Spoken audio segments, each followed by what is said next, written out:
모두가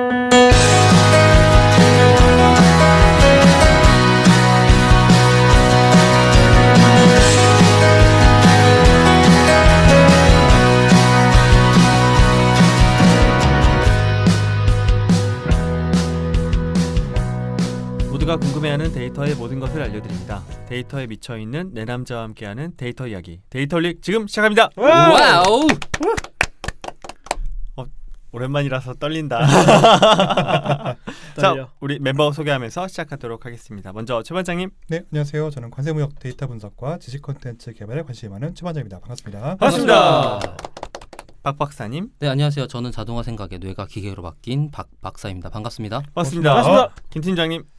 네, 반갑습니다. 데이터 분석으로 밥 먹고 사는 김 팀장입니다. 반갑습니다. 반갑습니다. 네, 저는 기업에서 데이터 AI 교육을 담당하는 분석 꿈나무 조 과장입니다. 반갑습니다. 반갑습니다. 오늘 누구 한 명 실명 얘기할 줄 알았는데 이게 안 하네. 김 팀장 아까 불안했는데. 누가 있었단 말이죠, 그죠? 그러니까. 일부러 한번 뱉어 놓은 거예요. 네, 저희가 그 방송은 뭐 계속 여러분이 듣고 계시는데 사실은 김 팀장이 자리를 조금 비워가지고 해외 여행을 지 혼자 갔다 와가지고 저희가 혼자 가진 않았죠. 그쵸, 혼자 가진 않았죠. 오해할 법한 멘트였네요. 네, 저희 집 고양이님들 모시고. 그쵸. 갔다 와서 저희가 한 달 정도는 완전체로 못 모였죠. 네. 오랜만이에요, 그죠? 이렇게 4명이 모이는 건 저희끼리도 굉장히 오랜만이어가지고 굉장히 어색합니다. 어색해. 어쨌든 우리가 한 달 만에 보는데 어떻게들 지내셨어요? 일단은 김 팀장 여행기부터 들어봅시다. 우리를 놓고 우리를 한국에 버려두고 그렇게 얼마나 재밌었는지. 오늘 주제죠? 네. 여행기. 저는 아래 발상지 뉴질랜드에 다녀왔습니다. 오. 네. 왜 갔어요, 뉴질랜드를? 아래 정치를 느끼러 이상한 소리 하지 말고. 오래는 거야. 오클랜드 대학교 통계학과 근처를 서성이다가. 뉴질랜드 사람들은 알까? 알 거예요. 그러나요? 유명해요. 네. 그래요. 오. 아, 김 팀장을 안다고요? 알을요. 저를 어떻게 합니까? 아니 가서 뭐 했어요? 한 달 동안이나 갔잖아요. 네, 여행한 거죠. 그 부모님 모시고 네네. 이번에 부모님 한갑 되셔가지고 모시고 같이 여행하고 왔어요. 뉴질랜드 뭐가 유명해요, 근데? 양. 거기는 양? 양도 유명하지만 알 다음으로. 알이 유명하고요. 알 한 다음으로. 글자가 유명하대요. 양, 알. 그 양 가죽이 유명합니다. 네. 일단 우유가 유명하고요. 네. 그 약간 거긴 휴양이죠. 산으로 주로 산과 바다와 강을 보러 다니는 거죠. 반지의 제왕 찍은 데 맞죠? 그렇죠. 네. 영화를 많이 찍었죠. 뭐 재미있는 사건 없어요? 재밌는 사건은 뭐 특별히 없었어요. 네. 뭐야 근황이 보이래요? 아니 한 달 동안 쉬고 왔으면서 제가 이 사람아. 여행한 얘기를 누가 궁금해합니까? 맞죠, 우리도 안 궁금해요.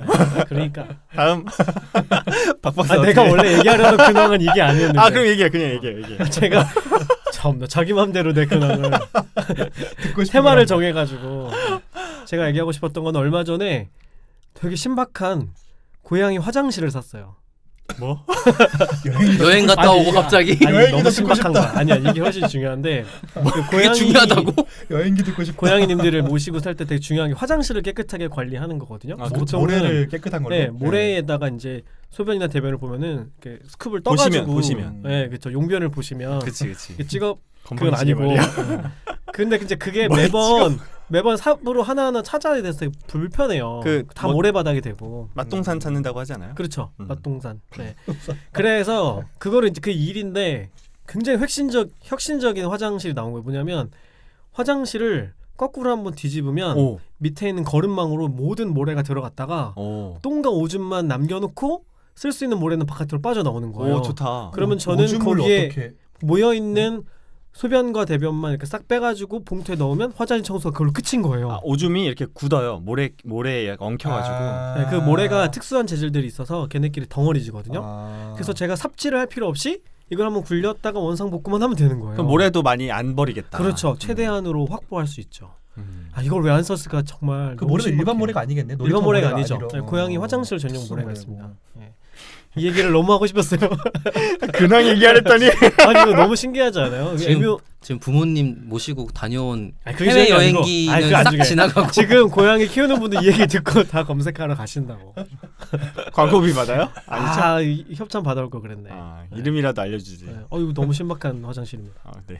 주인님들 근황. 네. 집사가 편해졌어요. 집사가 좀 편해졌다. 네. 화장실 청소하기 좋아졌다. 네. 괜히 물어봤네. 이거야말로 근황 아닙니까? 맞아요. 좋네요. 박 박사는 어떻게 지냈어요? 저는 지금 회사에서 뭐 여러 가지 다 같이 알고 있는 환경들 때문에 재택근무를 하고 있는 중입니다. 네. 그래서 업무 시간이 굉장히 유연해졌어요. 원래도 유연하게 살지 않았어요? 그렇다고 출근을 원래는- 아주 늦게 하거나 그러진 않았었는데 원래는 불규칙했던 거고 아, 지금은 불규칙, 그치. 유연해진 거고. 그죠. 제 삶은 달라지지 않았지만 그 단어가 바뀌었죠. 이상한 사람들이야. 그래서 네. 네, 저는 좋아요. 저는 지금 굉장히 마음에 들고 집에서도 좋아하나요? 팀장님 속이 타들어가는데. 뭐 어쨌든 특별하게 업무에 문제가 발생하지 않으면 괜찮은 거지 뭐. 네, 그러니까 지금 저는 집에서 이제 아기도 같이 있어갖고 그러니까. 낮 시간에는 사실 업무를 잘 못하고 어. 뭐 마나님과 아기님께서 많이 배려를 해주셔서 덕분에 집중 시간 같은 건 챙겨서 하고 있긴 한데 풀로 낮에 8시간을 다 챙기진 못하고 밤에 좀 보충하고 있는 중입니다. 아내분이 힘들어하시지 않나요? 박박사가 집에 있어서. 하루 종일 같이 얼굴 보고 있는 게 쉬운 일이 아니거든. 그러니까 어떤 느낌이냐면 신경 써야 될 애가 늘어나서 귀찮아진 느낌. 그러니까 네. 그치. 애를 둘 키우는 느낌 뭐 이런 그치. 거잖아요. 내가 언제 한번 밥 해달라고 한 적이 없는데 괜히 신경 쓰이는 느낌이어서 그치. 존재 자체가 미안한 이런 건 좀 있죠. 네. 존재 자체가. 아침에 저기 편의점 가가지고 도시락 하나 싸 들어가서 방에서 나오지 마요. 저기 김 팀장한테 저 고양이 화장실 빌려가지고 그 안에서 다 처리해. 끔찍한데? 그건 왜 끔찍한 거예요? 아니 그걸 내가 치워야 되잖아. 일단 모래. 고양이 화장실만 빌려달랬지 뭐 누가 가서 치우래요 그거를. 그만 상상하게 만들어주세요. 야 그건 그래 그쵸. 나 그 위에 올라가 있는 거 상상했어. 그러니까 하지 말자고. 야 그러지 마요. 하지 마. 어쨌든 뭐 재밌는 하루하루 보내고 계시군요. 네. 반장님 어떻게 지내셨어요? 저는 뭐 광고 하나 할게요. 광고. 네. 네. 어제 오픈을 했는데 저 유튜브 채널 하나 오픈해가지고 광고 겸 해가지고 제가 원래 그 뭐 야구도 좋아하지만 네. 당구에 원래 좀 취미가 오래 있었어요. 그래가지고 이제 당구 하면 이제 보통 3쿠션과 포켓볼을 나뉘는데 네. 포켓볼 유튜브 채널 하나 오픈을 했어요. 그래가지고 같이 하고 있는 친구랑 서로 이름 하나씩 따가지고 완나 프로젝트라고 해가지고 왔나? 네 지금 검색해 보시면은 아직은 뭐 컨텐츠 얼마 없습니다. 지금 현재 뭐 우리나라 포켓볼 선수 랭킹 2위 뭐 이런 분들 섭외해가지고 뭐 인터뷰하고 좀 그 정도 수준인데 앞으로 좀 재밌는 거 많이 좀 넣으려고 하니까 뭐 당구에 이참에 한번 취미를 가져도 좋지 않을까 네네네. 하는 생각으로 광고 하나 드렸습니다. 소시적에 당구 많이 치셨어요? 아유 엄청 쳤죠. 네, 제가 고3 때 독서실 지하가 당구장이어가지고 네. 학교 레벨이 달라져가지고 제가 과연 그것 때문에 달라진 건지. 사구는 안 치세요? 사구부터 시작했죠 당연히. 당연히 시작했죠. 얼마나 치세요? 아유 한 250, 300 좀 안 돼. 보통 그 치는 점수에 뒤에 공 4개 붙이면 당구에 들어간 돈이라고 하던데 그 정도 되나요? 넘을 것 같은데. 그거밖에 안 되나? 공 4개만 해봐야. 종목이 그것만 있는 게 아니에요. 지금. 그렇지. 그렇구나. 연습하면 많이 늘죠. 저 당구 좀 잘 치고 싶은데 잘안 저는 늘더라고요. 태생적으로 구기 종목에 소질이 정말 없더라고요. 네. 야구도 좋아하시고. 구기 종목이 들어가는군요. 그렇죠. 그쵸. 공을 하는 거니까. 네. 아니 야구, 당구 다 구기 종목인데. 족구, 축구, 배구 뭐 이런 거 다. 네. 근데 정말 소질이 없더라고요. 안 늘더라고. 그렇군요. 네. 채널 많이 사랑해 주십시오. 네. 완나 프로젝트 검색 부탁드리겠습니다. 뭐 워너라고 워너가 아니라 완나 WANNA 맞죠? N이 3개입니다. N이 3개예요? 완엔나라고 해가지고 아. 그냥 한글로 와, 완나 디테일하다. 하세요. 네, 한글로 완나 하시면 돼요. 네. 잘 그냥 되시네요. 원나 찾으면 다른 거 나와서 애나 더 하신 거 아니에요? 그러다가 이상이 많이 있더라고요. 그럴 수도 있겠네요. 네. 뭐 저도 그냥 뭐 잠깐 말씀드리면 그 아까 박 박사가 이야기한 모두가 알고 있는 그 사태로 인해서 저도 재택근무를 지난주 금요일 날 임시 훈련을 하고 임시 훈련도 했어요? 그러니까 이제 우리는 협업 툴 같은 걸 이렇게 막 사용하는 조직이 아니잖아요. 아니 메신저는 있을 거 아니야 그래도. 근데 사내 이제 메신저는. 화상회의나 이런 게 필요하니까 실제로 우리가 갑자기 그 재택근무를 하게 되면 어떤 룰로 어떻게 하자 이런 룰을 정해야 돼. 사전 약속이 전혀 훈련한다는 얘기 들었어요. 없었던 거예요. 그리고 신기한 곳이야 아무튼. 우리가 보기엔 니들이 신기해. 그렇지. 뭐 이제 그리고 좀 나이가 많은 팀장님 임원분들도 계시니까 사용법 같은 걸 익숙해져야 되잖아요. 그래서 지난주 금요일에 한번 해보고 근데 금요일에서 주말 지나면서 상황이 더 안 좋아져서 이번 주는 본격적으로 재택근무를 하거든요. 근데 일을 너무 많이 하게 돼요. 제가 그 요즘에 페이스북에 피드가 전부 다 재택근무 얘긴데 맞아요. 그런 이야기 되게 많이 봤거든요. 물도 안 먹고 일한다. 화장실도 안 간다. 밥을 몇 분 먹어야 될지 모르겠다 이런 이야기들을 하더라고요. 이 자유가 없는 사람들. 근데 내가 해보니까 진짜 뭐 쉴 수가 없는 거예요. 그러니까 이제 우리가 업무 현장에서 일할 때는 동료들이랑 커피도 한잔 하고 얘기도 하고 그리고 업무의 시작과 끝이라는 게 분명하잖아요. 근데 이게 재택근무 그렇게 좋은 것 같진 않아요. 오히려 쉴 시간이 줄어들 수도 있을 것 같네요. 그리고 일이 그러니까 이제 이런 방식이 익숙해지기 전에는 효과성이 좀 많이 떨어지는 느낌이에요. 다 같이 모여서 판서하고 막 얘기하면서 그런 하던 논의가 시간이 필요하겠죠. 네, 지금은 이제 화면으로 공유해가면서 이렇게 이야기하니까 그러니까 그 스마트폰 게임 좀 그만하세요. 나 스마트 게임 진짜 안 해요. 알람 올 때마다 확인하셔서 그런 거 아니에요? 딴 걸 짚어줘, 딴 걸. 난 그건 진짜 안 하거든. 밥박사님 회사의 부장님 어떤 포스팅 봤었는데 이렇게 방문에다가 재택근무 중 몇 시부터 몇 시 출입 금지 이렇게 막 써놨는데 딸이 아직 한글을 못 읽는 아이라서 들어와. 쳐들어온다고. 아빠 뭐해? 뭐야 이거 하면서 본 적이 들어. 이상하네. 저희 딸은 그래도 안녕 그러면은 좀 그래도 많이 보호해 주던데. 근황 제 지인 근황 하나 말씀드릴게요. 지인인데 지금 여기서 지인이 되게 딱딱하고 로봇 같은 애인 줄 알았거든요. 근데 우연찮게 재택근무를 하고 있어가지고 통화할 기회가 있었는데 와 딸한테 이야기하는데 그렇게 뭐 달달할 수가 지인 없어. 저도 봤어요. 뭐 막 저희 트럼한테 네네 알았어요 하다가 이렇게 했어요 저렇게 했어요.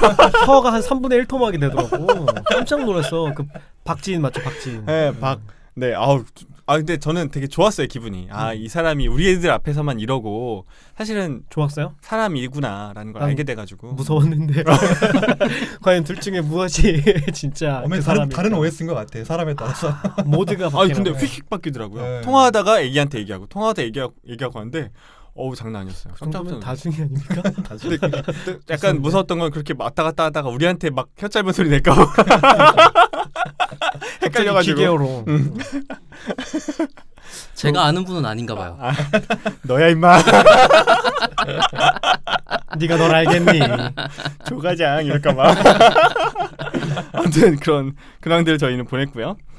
저희 요즘에 이제 댓글 많이 소개 못 해드린 것 같아가지고 댓글 소개해드리려고 하는데 팟빵 댓글 말고도 유튜브에 되게 많은 댓글이 올라오고 있어요. 특히 임경던님 방송 끝나고 반응이 아주 폭발적이었어요. 뭐 역대급이라고 사람들이 하셨는데 경덕님 그 영상에 올라온 댓글을 우리 김 팀장님이 기침했어.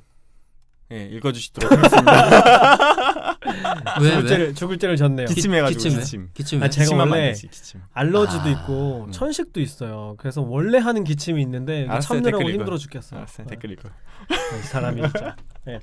그 유튜브 47회 영상에 경덕님 방송 2편이 올라갔었는데 이제 여기 댓글을 달아주셨어요. 왜 경덕님이 유의 확률에 대해서 되게 자세하게 설명을 해주셨잖아요. 그러면서 조금 비판적인 시각에서 얘기를 해주셨어요. 그렇죠. 그러니까 이제 뭐 온라인 커머스나 아니면 뭐 큰 조직에서는 데이터 워낙에 많기 때문에 가설 검정을 하면 유의 확률을 이용해서 가설 검정을 하면 전부 다 p-밸류가 0.05 미만으로 다 유의하게 나온다. 그래서 가설 검정만으로 의사결정하는 게 어렵다. 이런 얘기를 해주셨어요. 그렇죠. 그거 내가 맨날 얘기하던 건데. 그렇죠. 네. 그래서 이것에 대해서 신재영님이라고 우리 이제 청취자분이세요. 이걸 듣고 나서 기업에서 어떤 식으로 이 테스트를 가설 검정을 활용하고 있는지 그런 얘기를 조금 첨언을 해주셨어요. 그래서 이 내용이 너무 주옥 같아서 소개를 해드리면 좋겠다 싶어가지고 가져왔습니다. 읽어볼게요. 재밌게 잘 들었습니다. 검정에 대해서 정말 잘 설명해 주셨는데 약간 사족을 붙여보고자 합니다. 3가지 포인트가 있어요. 첫 번째, A/B 테스트는 일반적으로 새로운 변경사항에 대한 테스트를 하는 것이기 때문에 새로운 옵션에 대한 데이터가 많지 않을 수 있습니다. 예로 드신 홈페이지 색 변화 같은 경우에도 기존의 파란색으로 운영하던 홈페이지를 빨간색으로 변경하고자 할 때 기존 파란색 홈페이지 접속 기록은 많을 수 있으나 빨간색 홈페이지 데이터는 유저를 랜덤하게 재배치해서 이제 모으기 시작해야 하기 때문에 데이터 수가 적게 됩니다. 그러겠죠. 이제 새로 실험을 하는 거니까요. 그럼 엄청나게 많은 유저에게 한 번에 빨간색 홈페이지를 써보게 하면 되지 않냐 이렇게 생각할 수도 있지만 만에 하나 잘 작동하던 파란색 홈페이지보다 빨간색 홈페이지에서 유저 경험이 심각하게 부정적으로 나타나면 회사에 불이익을 크게 줄 수 있기 때문에 한 번에 많은 유저를 빨간색 홈페이지로 옮길 수 없고 소수의 유저 경험 혹은 전문적인 테스터들의 의견에 대해서 점진적으로 빨간색과 파란색 옵션의 비율을 조정해 나가면서 실험을 한다는 거죠. 그러니까 모든 사람들을 다 랜덤하게 양쪽에 배분하면 리스크가 크잖아요. 그래서 일부를 대상으로만 실험을 하고 그런 경우엔 데이터 아주 많지 않기 때문에 전통적인 통계적인 가설 검정을 하더라도 유효하다라는 말씀을 하신 겁니다. 그다음에 이제 두 번째 포인트. 이제 가설을 설정하는 것과 관련된 얘기인데요. 설명하신 것처럼 데이터가 많은 경우에 차이가 있다 없다 검정하는 것은 무의미할 수 있습니다.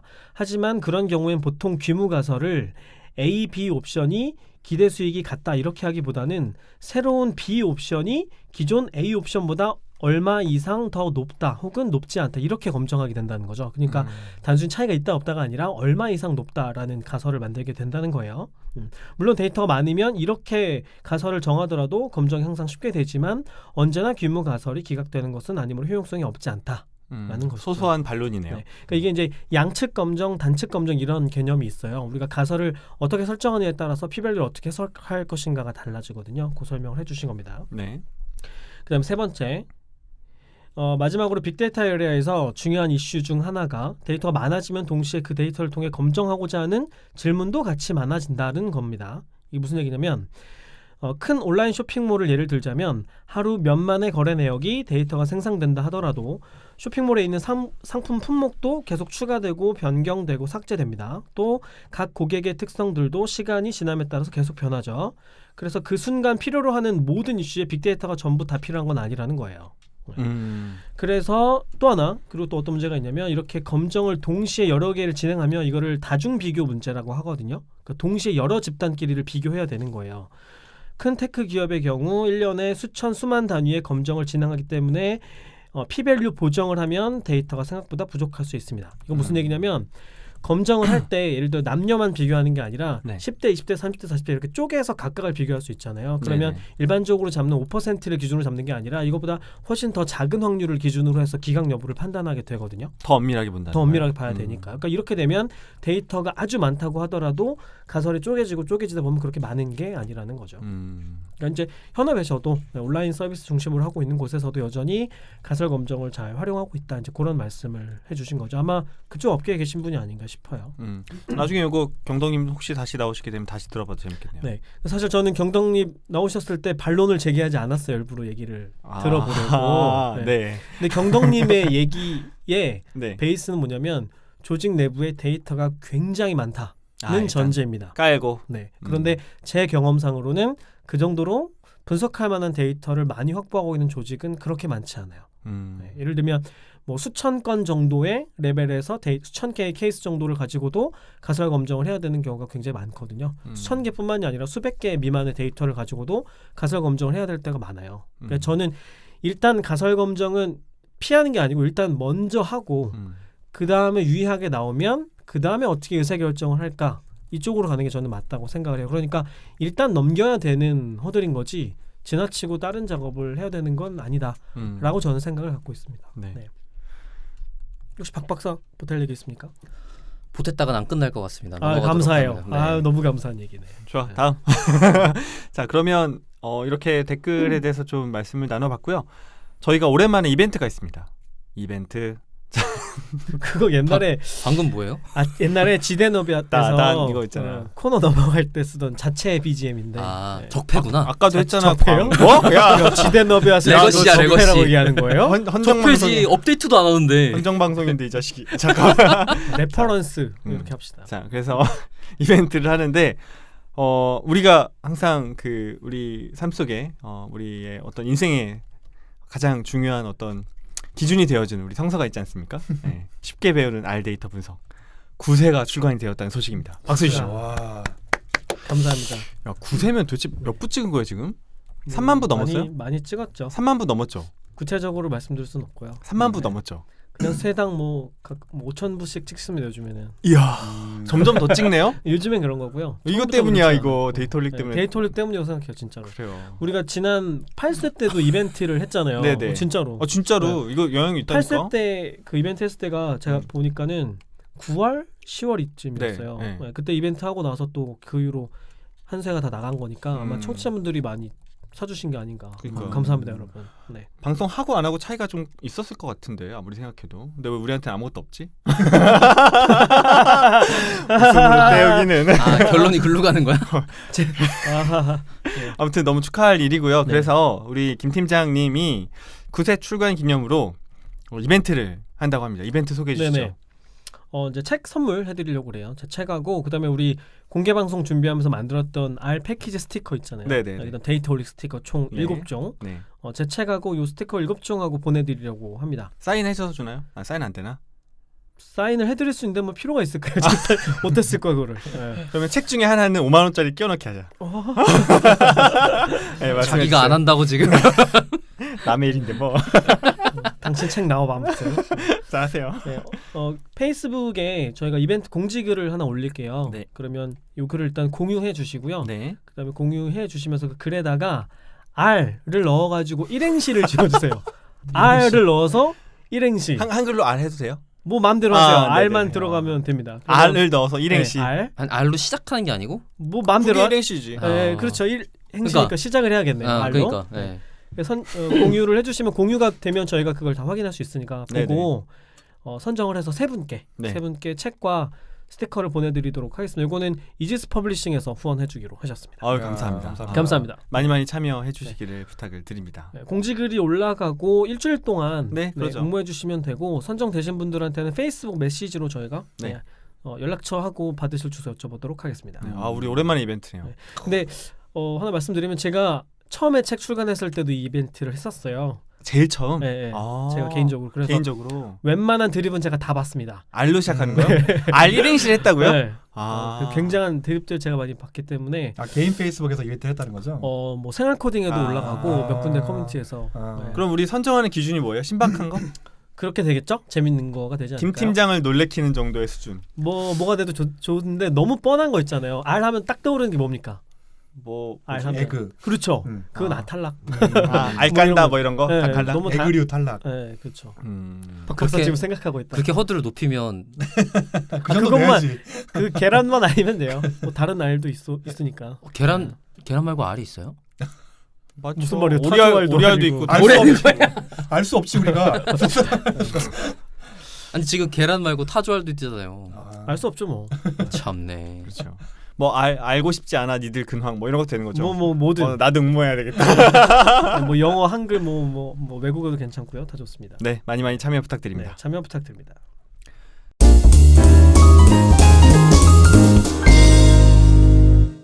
자, 오늘 그러면 본방송 들어가 보도록 할 텐데요. 우리가 오랜만에 만나고 떠들다 보니까 시간이 금방금방 가네요. 오늘 본방송은 2020년이 조금 의미 있는 해여서 그 의미를 되새기면서 우리 김 팀장님이 준비를 해주셨습니다. 네. 2020년 2월 29일이 기념할 만한 날이었어요. 뭐냐면 R 1.0이 탄생한 지 20년이 되는 20주기였어요. 성인이 됐네. 네, R 메이저 버전이 나온 지. 네, 그래서 이제 R 커뮤니티 내에서는 이게 서로 되게 축하하는 분위기예요. 컨퍼런스도 열리고 네. R에 관련된 역사도 얘기를 나누고 뭐 이런저런 행사들이 많이 열리고 있습니다. 그래서 우리 방송에서도 우리도 R의 덕을 많이 보고 있잖아요. 그래서 R에 대한 얘기를 좀 해보면 어떨까 해서 준비를 했습니다. 2월 29일이요? 네. 오, 하필 그날이야 또. 그러니까 말이죠. 네. 이제 말씀을 드릴게요. 그 2월 29일이라는 게 여러 가지 의미가 있는데 29일이니까 윤년이 낀 2월에만 있는 날. 매년 돌아오지 않죠. 네, 4년에 한 번씩. 그래서 21주기는 기념할 수 없습니다. 4년에 한 번씩밖에. 그러니까 24주년, 28주년을 기념할 수 있어요. 4회 배수만 네, 기념할 4회 배수만 기념할 수 있습니다. 그 결혼기념일 4회 배수로만 하는 분들도 피한다면서요. 있다면서요. 네, 피해서 결혼식. 일부러 그렇게 한 사람도 있대. 4년에 한 번만 하려고. 네. 그다음에 2000년생이니까 이제 R은 밀레니엄 베이비입니다. 밀레니엄 베이비. 되게 촌스러운 표현이 되어 버렸네요. 네. 진짜 촌스럽다. 네. 그러니까 이제 고민 많이 했는데 왜? 나도 촌스럽다고 생각해요. 네네. 밀레니엄 베이비들 듣고 계십니까? 네. 1.0이 2000년에 나온 거고 탄생을 그때 한 건 아니에요. 그러니까 처음 나온 거는 이제 93년도에 발표가 됐는데 일단 R 1.0 이전에는 이제 마이너 버전이었던 거죠. 정식 네네. 버전이 이때 나오게 된 거였고 일단 그 이전에는 어떤 일들이 있었는지를 설명드릴게요.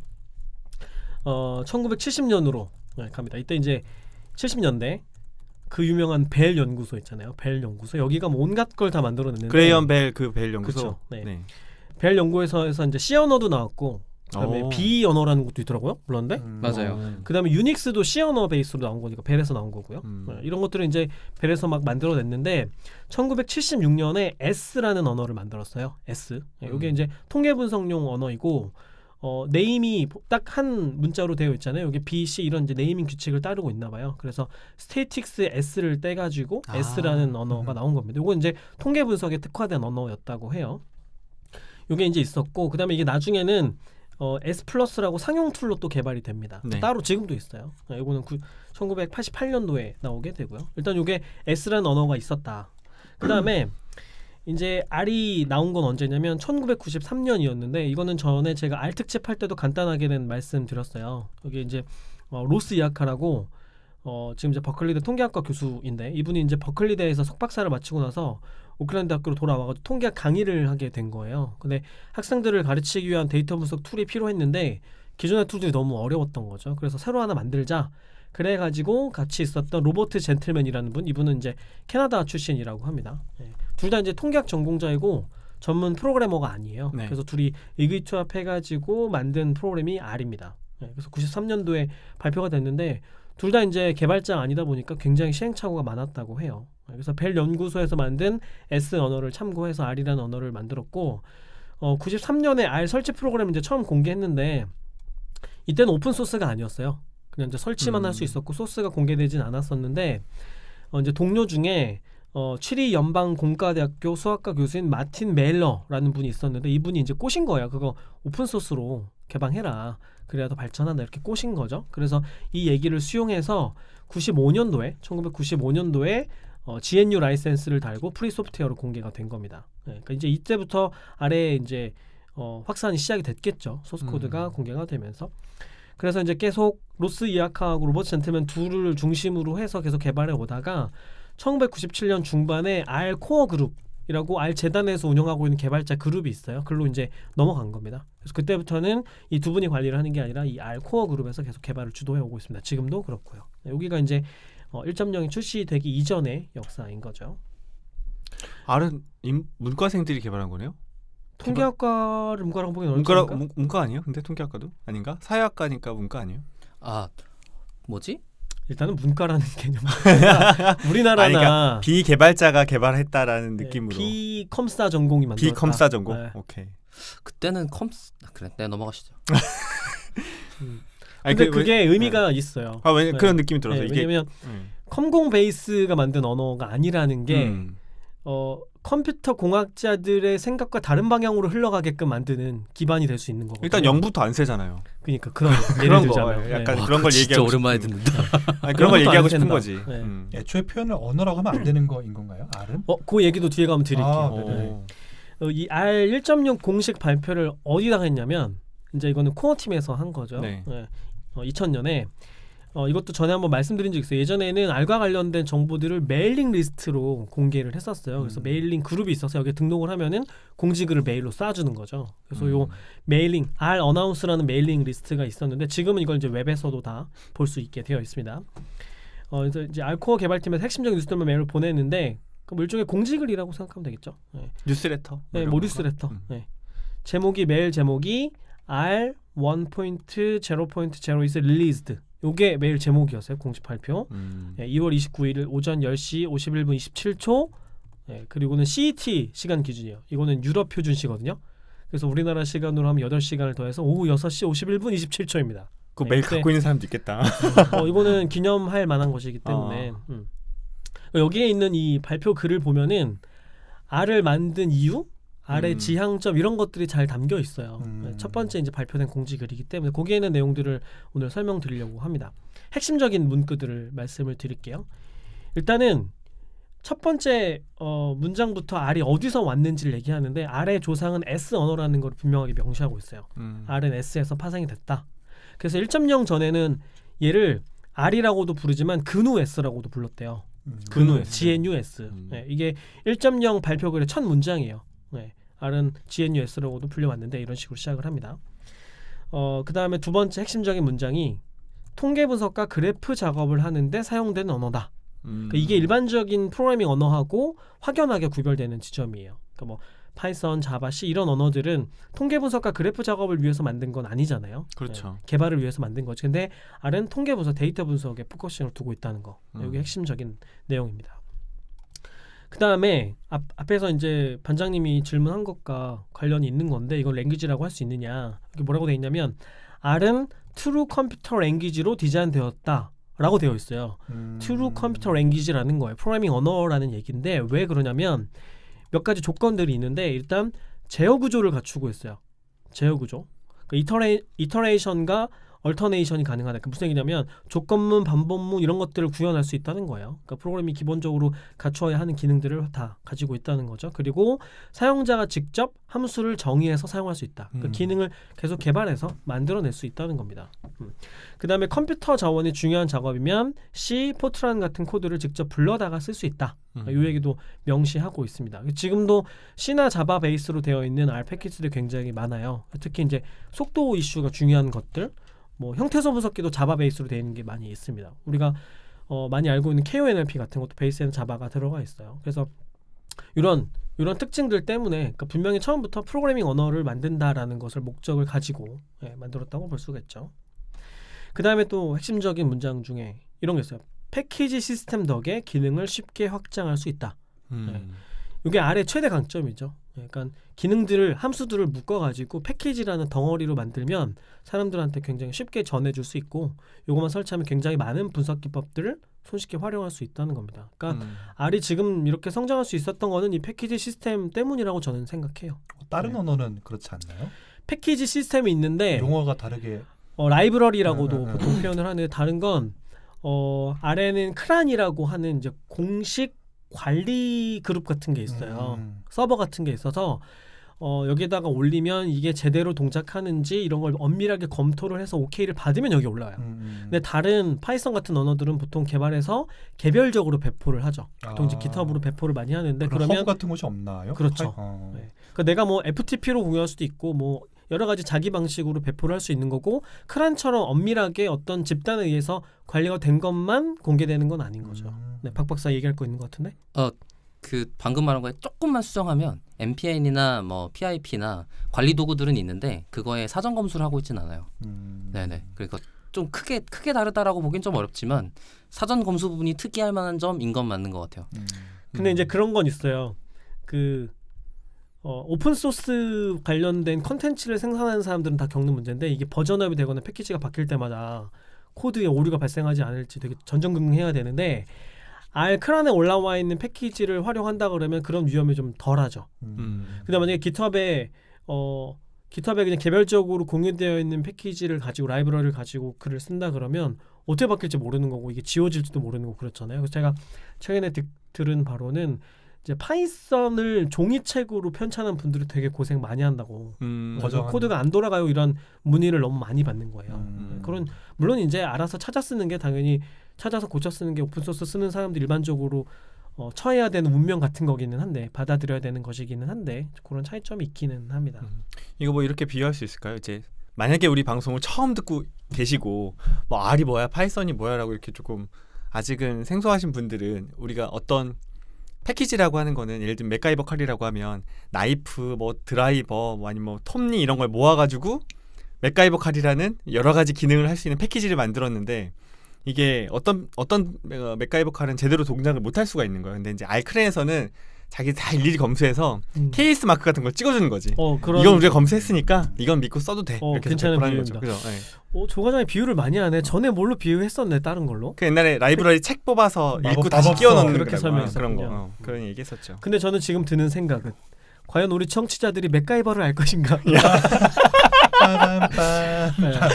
맥가이버 칼은 알지. 맥가이버는 몰라도. 맥가이버가 들고 나왔으니까 아는 거지. 그 뭐라고 표현해야 되지 그러면? 빅토리녹스 칼, 스위스 군용 칼. 아 그래, 스위스 군용 칼. 그것도 못 알아듣겠는데.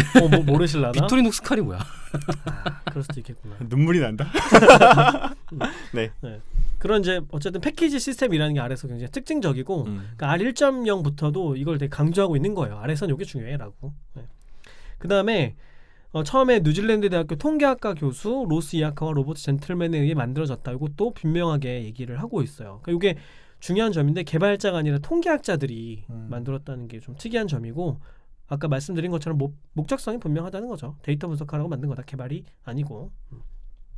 그 다음에 지금은 R 코어 팀이라는 국제적인 모임에서 개발을 하고 있다. 이것도 중요한 문구인데 왜냐하면 이게 한 기업이나 뭐 한 조직이나 특정 국가가 아니라 여러 국가의 여러 기여자들에 의해서 발전해 오고 있다는 거예요. 그리고 신기한 게 여기 1.0 버전 당시에 R 코어 그룹에 들어있는 분이 13분이 있었어요. 근데 이분들의 국적이 다 써있더라고요. 보니까 일단 뉴질랜드 사람이 3명 있고 미국 사람이 4명 있어요. 그 나머지 6명은 유럽 사람이에요. 총 13명 중에. 아시안 없고. 네, 아시안 없네요. 네. 네.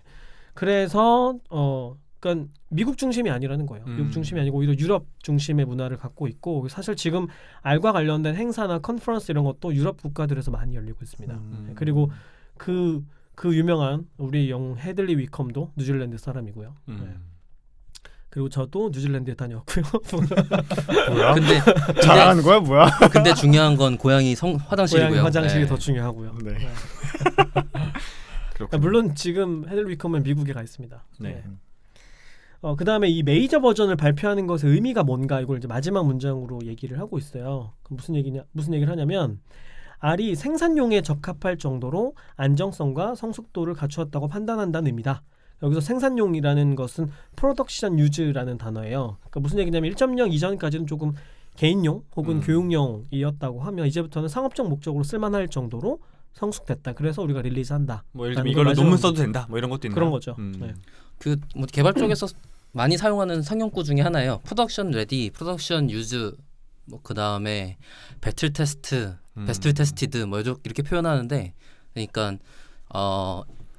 또 엔터프라이즈 뭐 솔루션이라든지 엔터프라이즈 레디라든지 이런 식으로 표현하는데 그게 코드가 버그가 좀 많이 잡혀서 이제는 안정적으로 이 버전대를 사용한다면 특별한 문제 없이 사용할 수 있을 거야 라는 맥락의 얘기고, 메이저 버전이 1이 아닌 것들은 그런 거에 대해서 내가 아직 자신할 수 없어 라는 맥락이기도 한 거죠. 그러니까 정식 오픈 이런 개념이라고 생각하면 되겠죠? 이제 당당해. 네, 뭐 그 정도. 그러니까 스테이블 버전이 괜찮아졌음 정도의 느낌이에요. 이게 네. 집에서 쓰다가 가판대 내놓고 팔아도 된다 뭐 이런 거 아니야? 뭐 그런 거죠. 네. 어디에 내놔도 안 부끄러워. 그리고 이렇게. 메이저 업데이트 옛날에 마이너 업데이트 얘기했던 것처럼 그 메이저 번호가 올라가면 대대적인 뭐 업그레이드라고 그때 박박사 설명해줬었고. 맞아요. 그 메이저 버전업이 이제 어떻게 됐냐면 그 이후로 네. 1.0이 2000년도에 나온 거고 2.0이 나온 게 2004년이에요. 네. 그다음에 3.0이 2013년 4월에 나왔어요. 그러니까 2.0 버전이 꽤 오랫동안 안정적으로 운영이 됐던 거고, 그러니까 이제 제가 처음 쓴 게 아마 3.0 때였을 것 같아요. 지금이 3점 몇 점 지금 벌써? 3.6.3까지 나와 있어요. 3.6.3. 근데 지금도 1.0 설치 파일이 올라와 있어요. 오. 윈도우에서 깔아서 쓸 수 있다고 합니다. 오호. 네, 테스트 해볼 수 있습니다. 네. 이 이제 메일링 리스트 R 어나운스를 제가 보다가 이제 거기에 이거 공지글 말고 다른 메일들이 뭐가 있었나를 좀 봤어요. 근데 재밌었던 게 뭐였냐면 요 글 바로 이전에 있던, 그러니까 1.0 발표 글 바로 이전에 있던 메일이 뭐였냐면 어떤 한 분이 올린 글이었는데, 메일링이었는데 엑셀 연동 기능을 갖춘 R 엑셀이라는 패키지를 크랜에 업로드했다라는 글이에요. 그러니까 이때부터도 엑셀이랑 R을 연동하는 게 되게 중요한 문제였던 거죠. 네, 그래서 이거를 발표를 했습니다. R 엑셀이라는 패키지 지금도 있어요. 엑셀이 얼마나 세상을 지배하고 있었나를 느낄 수 있죠. 2000년이면 네. 그쵸. 엑셀밖에는 뭐 다른 열심히 우리가 쓸만한 도구가 없었을 것 같기도 하고. 지금도 R 엑셀은 잘 동작하고 있고, 이게 뭐냐면 엑셀에다가 그 설치한 확장 도구 있잖아요. 이걸 하면은 R을 불러다가 아래에 있는 함수들을 엑셀에서 쓸 수 있는 거예요. 그러니까 엑셀하고 R을 같이 쓸 수 있게 해주는 되게 유용한 패키지입니다. 여기까지가 이제 역사적인 얘기들을 잠깐 들었던 거고, 그럼 그동안에 엑셀이 버전업하면서 어떻게 R 엑셀 버전업이라고 했어 지금. 아유 저 마음속에 엑셀이 있구만. 엑셀은 언제나 함께합니다. 네네. 네, 저는 정식 버전을 36으로 쓰고 있고요. 얘 PC 뒤져보세요. 혹시 히스토리 뭐 제가 아는 한, 제가 본 자료에서 아는 것들을 말씀드려봤는데 혹시 뭐 궁금한 거 있어요? 히스토리와 관련해서? 이게 R 만드는 분들 코어 팀이 전부 다 어떤 공익 그룹이에요? 돈 안 벌고? 그렇죠. 네, 이거는 제 재단이에요. 그래서 사람들의 기부금으로 운영이 됩니다. 개인 사용자들도 기부하고 기업들도 기부하고, 그러면 거기에서 만들어진 비용을 가지고 R 개발도 하고 컨퍼런스도 열고 이런 이제 서버도 운영하고. 김 팀장도 기부해요? 저는 아직 안 했어요. 팀장이 알로 지금 벌어먹은 게 얼마인데. 해야겠다. 네, 해야겠네요. 자, 이 김에 하십시오. 하겠습니다. 당당하게 얘기하세요. 다음 하겠습니다. 방송 때 얼마 했다고. 네. 알겠습니다. 박박수 혹시 뭐 알고 있는 거 있어요? 역사는 저도 잘 모르는 편이에요. 그러니까 지금 얘기 듣는 것들이 대부분 다 저한테도 신기한 내용들. 정말요? 네. 아니, 중요하지 않은 거지. 1.0일 때 동작이 나한테 뭐가 중요해? 이런 라는 근본도 느낌? 모르는 네. 놈이라고. 나도 옛날에 인물열전할 때 역사 한 살 때부터 시작하면 되게 이상했어. 그러니까 지금 네 어쨌든 뿌리를 알아야지 사람이 말이야. 이거 기계라고 근본이 없어 이거. 아, 꼰대. 네. 그럼 그동안 R이 어떻게 발전해 왔나 우리 말씀드려 볼게요.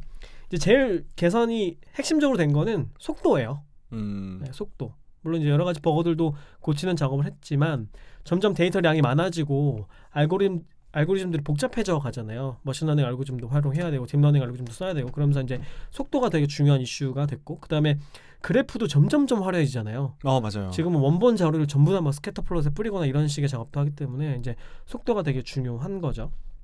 그래서 이제 속도가 점점점 빨라졌는데 이제 어떤 R 사용자 중에 한 분이 R 버전을 바꿔가면서 속도를 한번 비교를 해봤어요. 그래서 포스팅을 올렸거든요. 네. 근데 어때요?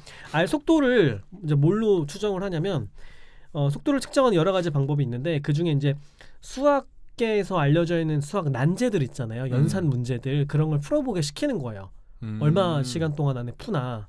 그 중에 콜라츠 추측 문제라는 게 있어요. 이거 아마 들어봤을 수 있을 것 같은데 로타르 콜라츠라는 수학자가 1937년에 제안한 문제예요. 패널들도 들어보세요. 제가 좀 이따 문제 낼 겁니다. 문제를 낸다고요? 네, 문제 낼 거예요. 이게 뭐냐면 이제 규칙이 있어요. 어떤 숫자를 딱 줬을 때 네. 규칙이 있는데 일단 1을 제외한 자연수를 드릴 거예요. 네. 그럼 만약에 이게 짝수면 2로 나누고요. 네. 홀수면 곱하기 3을 한 다음에 1을 더합니다. 그래서 당신이 생각하는 숫자는 7 아닙니까? 이거 아니야? 바로 그거예요. 자, 요거 규칙 잠깐 적어 보실래요? 짝수면 2로 잠깐만. 나누고 잠깐만. 규칙 두 개밖에 없어요. 짝수면 2로 나누고. 네, 청취자분들도 한번 해보세요. 그 연산 속도를 체크하는 겁니다. 우리 머리 체크하는 거 아니야? 네, 짝수를 2로 나누고요. 네. 네, 홀수면은 3을 곱한 다음에 1을 더합니다. 규칙이 이게 다예요. 3을 곱하고 2를 더한다? 1을 더한다? 네. 네. 그럼 숫자가 나왔을 거 아니에요? 네네. 그럼 이 숫자를 가지고 다시 이 규칙에다가 집어넣는 거예요. 이걸 계속 반복하는 겁니다. 언제까지 하냐면 1이 될 때까지. 이걸 넣으면 숫자가 점점 작아질 거거든요. 그러니까 예를 들어볼게요. 만약에 13을 줬어요. 13을 줬어. 그럼 홀수죠. 그럼 3을 곱하고 1을 더하면 39에 1 40이 더하니까 되죠. 40이 되네. 네. 그럼 짝수니까 나누기 2하면 20이 되겠죠. 20 나누기 2하면 10이 되겠죠. 10 짝수니까 나누기 2하면 5가 되겠죠. 그럼 5 곱하기 3 한 다음에 플러스 1을 해서 16이 되고요. 16을 2로 나누면 8이 되고 8 짝수니까 나눠서 2에서 4가 되고요. 네. 4 2로 나눠서 2가 되고 2 나눠서 1이 되고 그쵸, 이렇게 그쵸. 숫자가 주어지면은 결국에는 1이 되는 거예요. 네네. 네. 자 문제를 낼게요. 야, 너는 적어놓고 읽고 우리한테 시키냐? 여러분들만 고난을 겪으면 되죠. 저까지 해야 되니까. 자, 오케이. 1을 만들어 보세요. 자, 10. 잠깐 여기서 어떻게 하세요. 말을 해? 10, 말하지 말고 계산하세요. 10? 네, 다 되면 손을 들어주세요. 1을 나 문제 이해 못했지. 1을 만들라는 거예요? 잠깐만. 다시 해볼까요? 우리 다른 다시 숫자. 이 사람들 정말. 다른 숫자. 자, 규칙을 다시 드릴게요. 오케이 네. 좋아요. 다른 숫자 줘. 네, 아니, 같은 숫자 드릴게요. 짝수면 2로 나누고요. 네. 홀수면 3을 곱하고 1을 더합니다. 이게 규칙이 다예요. 그러면 결과값이 나왔겠죠? 이걸 가지고 다시 짝수면 2로 나누고 홀수면 3 곱하고 1 더하고 이걸 반복하는 겁니다. 자, 10 가지고 해보세요. 너 됐는데? 금방 되는데 이거? 5 한 번 걸렸다가 16 계속 올라가면 금방 16에서, 끝나네. 네, 끝나는 거 아니에요? 이게 2의 배수가 되면 끝나네 그냥. 자, 됐나요? 네네네. 네, 그러면 이제 10이 5가 되고 16이 되고 8, 4, 2, 1 이렇게 되겠죠. 네네네. 여기 끝입니다. 네. 근데 이게 증명을 할 수가 없어요. 아니. 이렇게 노가다로 계산하는 수밖에 없는 거예요. 그래서 난제인 겁니다. 몇 번째 1이 나온지 몰라요? 어떤 수가 주어졌을 때 이게 1이 될지 안 될지를 증명할 수가 없는 거예요. 1이 안 된 숫자도 있어요? 5573 이래버리면 그게 1이 언제 될지 모른다는 거지. 언젠간 그러니까 되는데? 될 텐데 그러니까 그거를 몇 번에 되겠다라는 수식이라는지 이런 게 없이 근형수 아닌 것 같아서. 지금 김 팀장 얘기는 아예 안 되는 숫자도 자, 있다는 건데. 아니, 자, 아니 안 될 숫자가 있는 게 제가 아니고 말씀을 드릴게요. 그러니까 콜라츠 축축 문제는 뭐냐면 이거예요. 질문 이겁니다. 모든 자연수가 결국 1로 가는가? 그러니까 질문인데 이거를 증명을 증명할 수식으로 수가 할 없다. 수가 없고 이런 식으로 노가다로 풀 수밖에 없다는 거예요. 그러니까 모두 다 그냥 확인해야만 직접, 된다는 거지. 직접 그래서 난제고 지금 80년 동안 안 풀렸어요. 그러니까 결국 단순 연산으로 되는지 해볼 수밖에 없고 그래서 이거를 컴퓨터의 속도를 측정하는 용도로 쓴다는 겁니다. 이거 코드는 되게 간단하겠다. 100만 어떻게 하냐면 이걸 속도를 측정하냐면 100만을 줘요. 100만을 주고 100만 미만의 모든 수 중에서 이 규칙에 따라 수를 변형해 나갈 때 길이가 가장 긴 수는 몇인가? 이게 문제예요. 그럼 100만부터 빼나가는 거죠. 이걸 반복해 가면서. 네. 그래가지고 이걸 반복하면 시간이 나오겠죠. 이거 네. 푸는 데까지 얼마나 시간이 걸려나. 이걸 이제 버전별로 비교를 해보는 겁니다. 얼마나 빨라졌는지.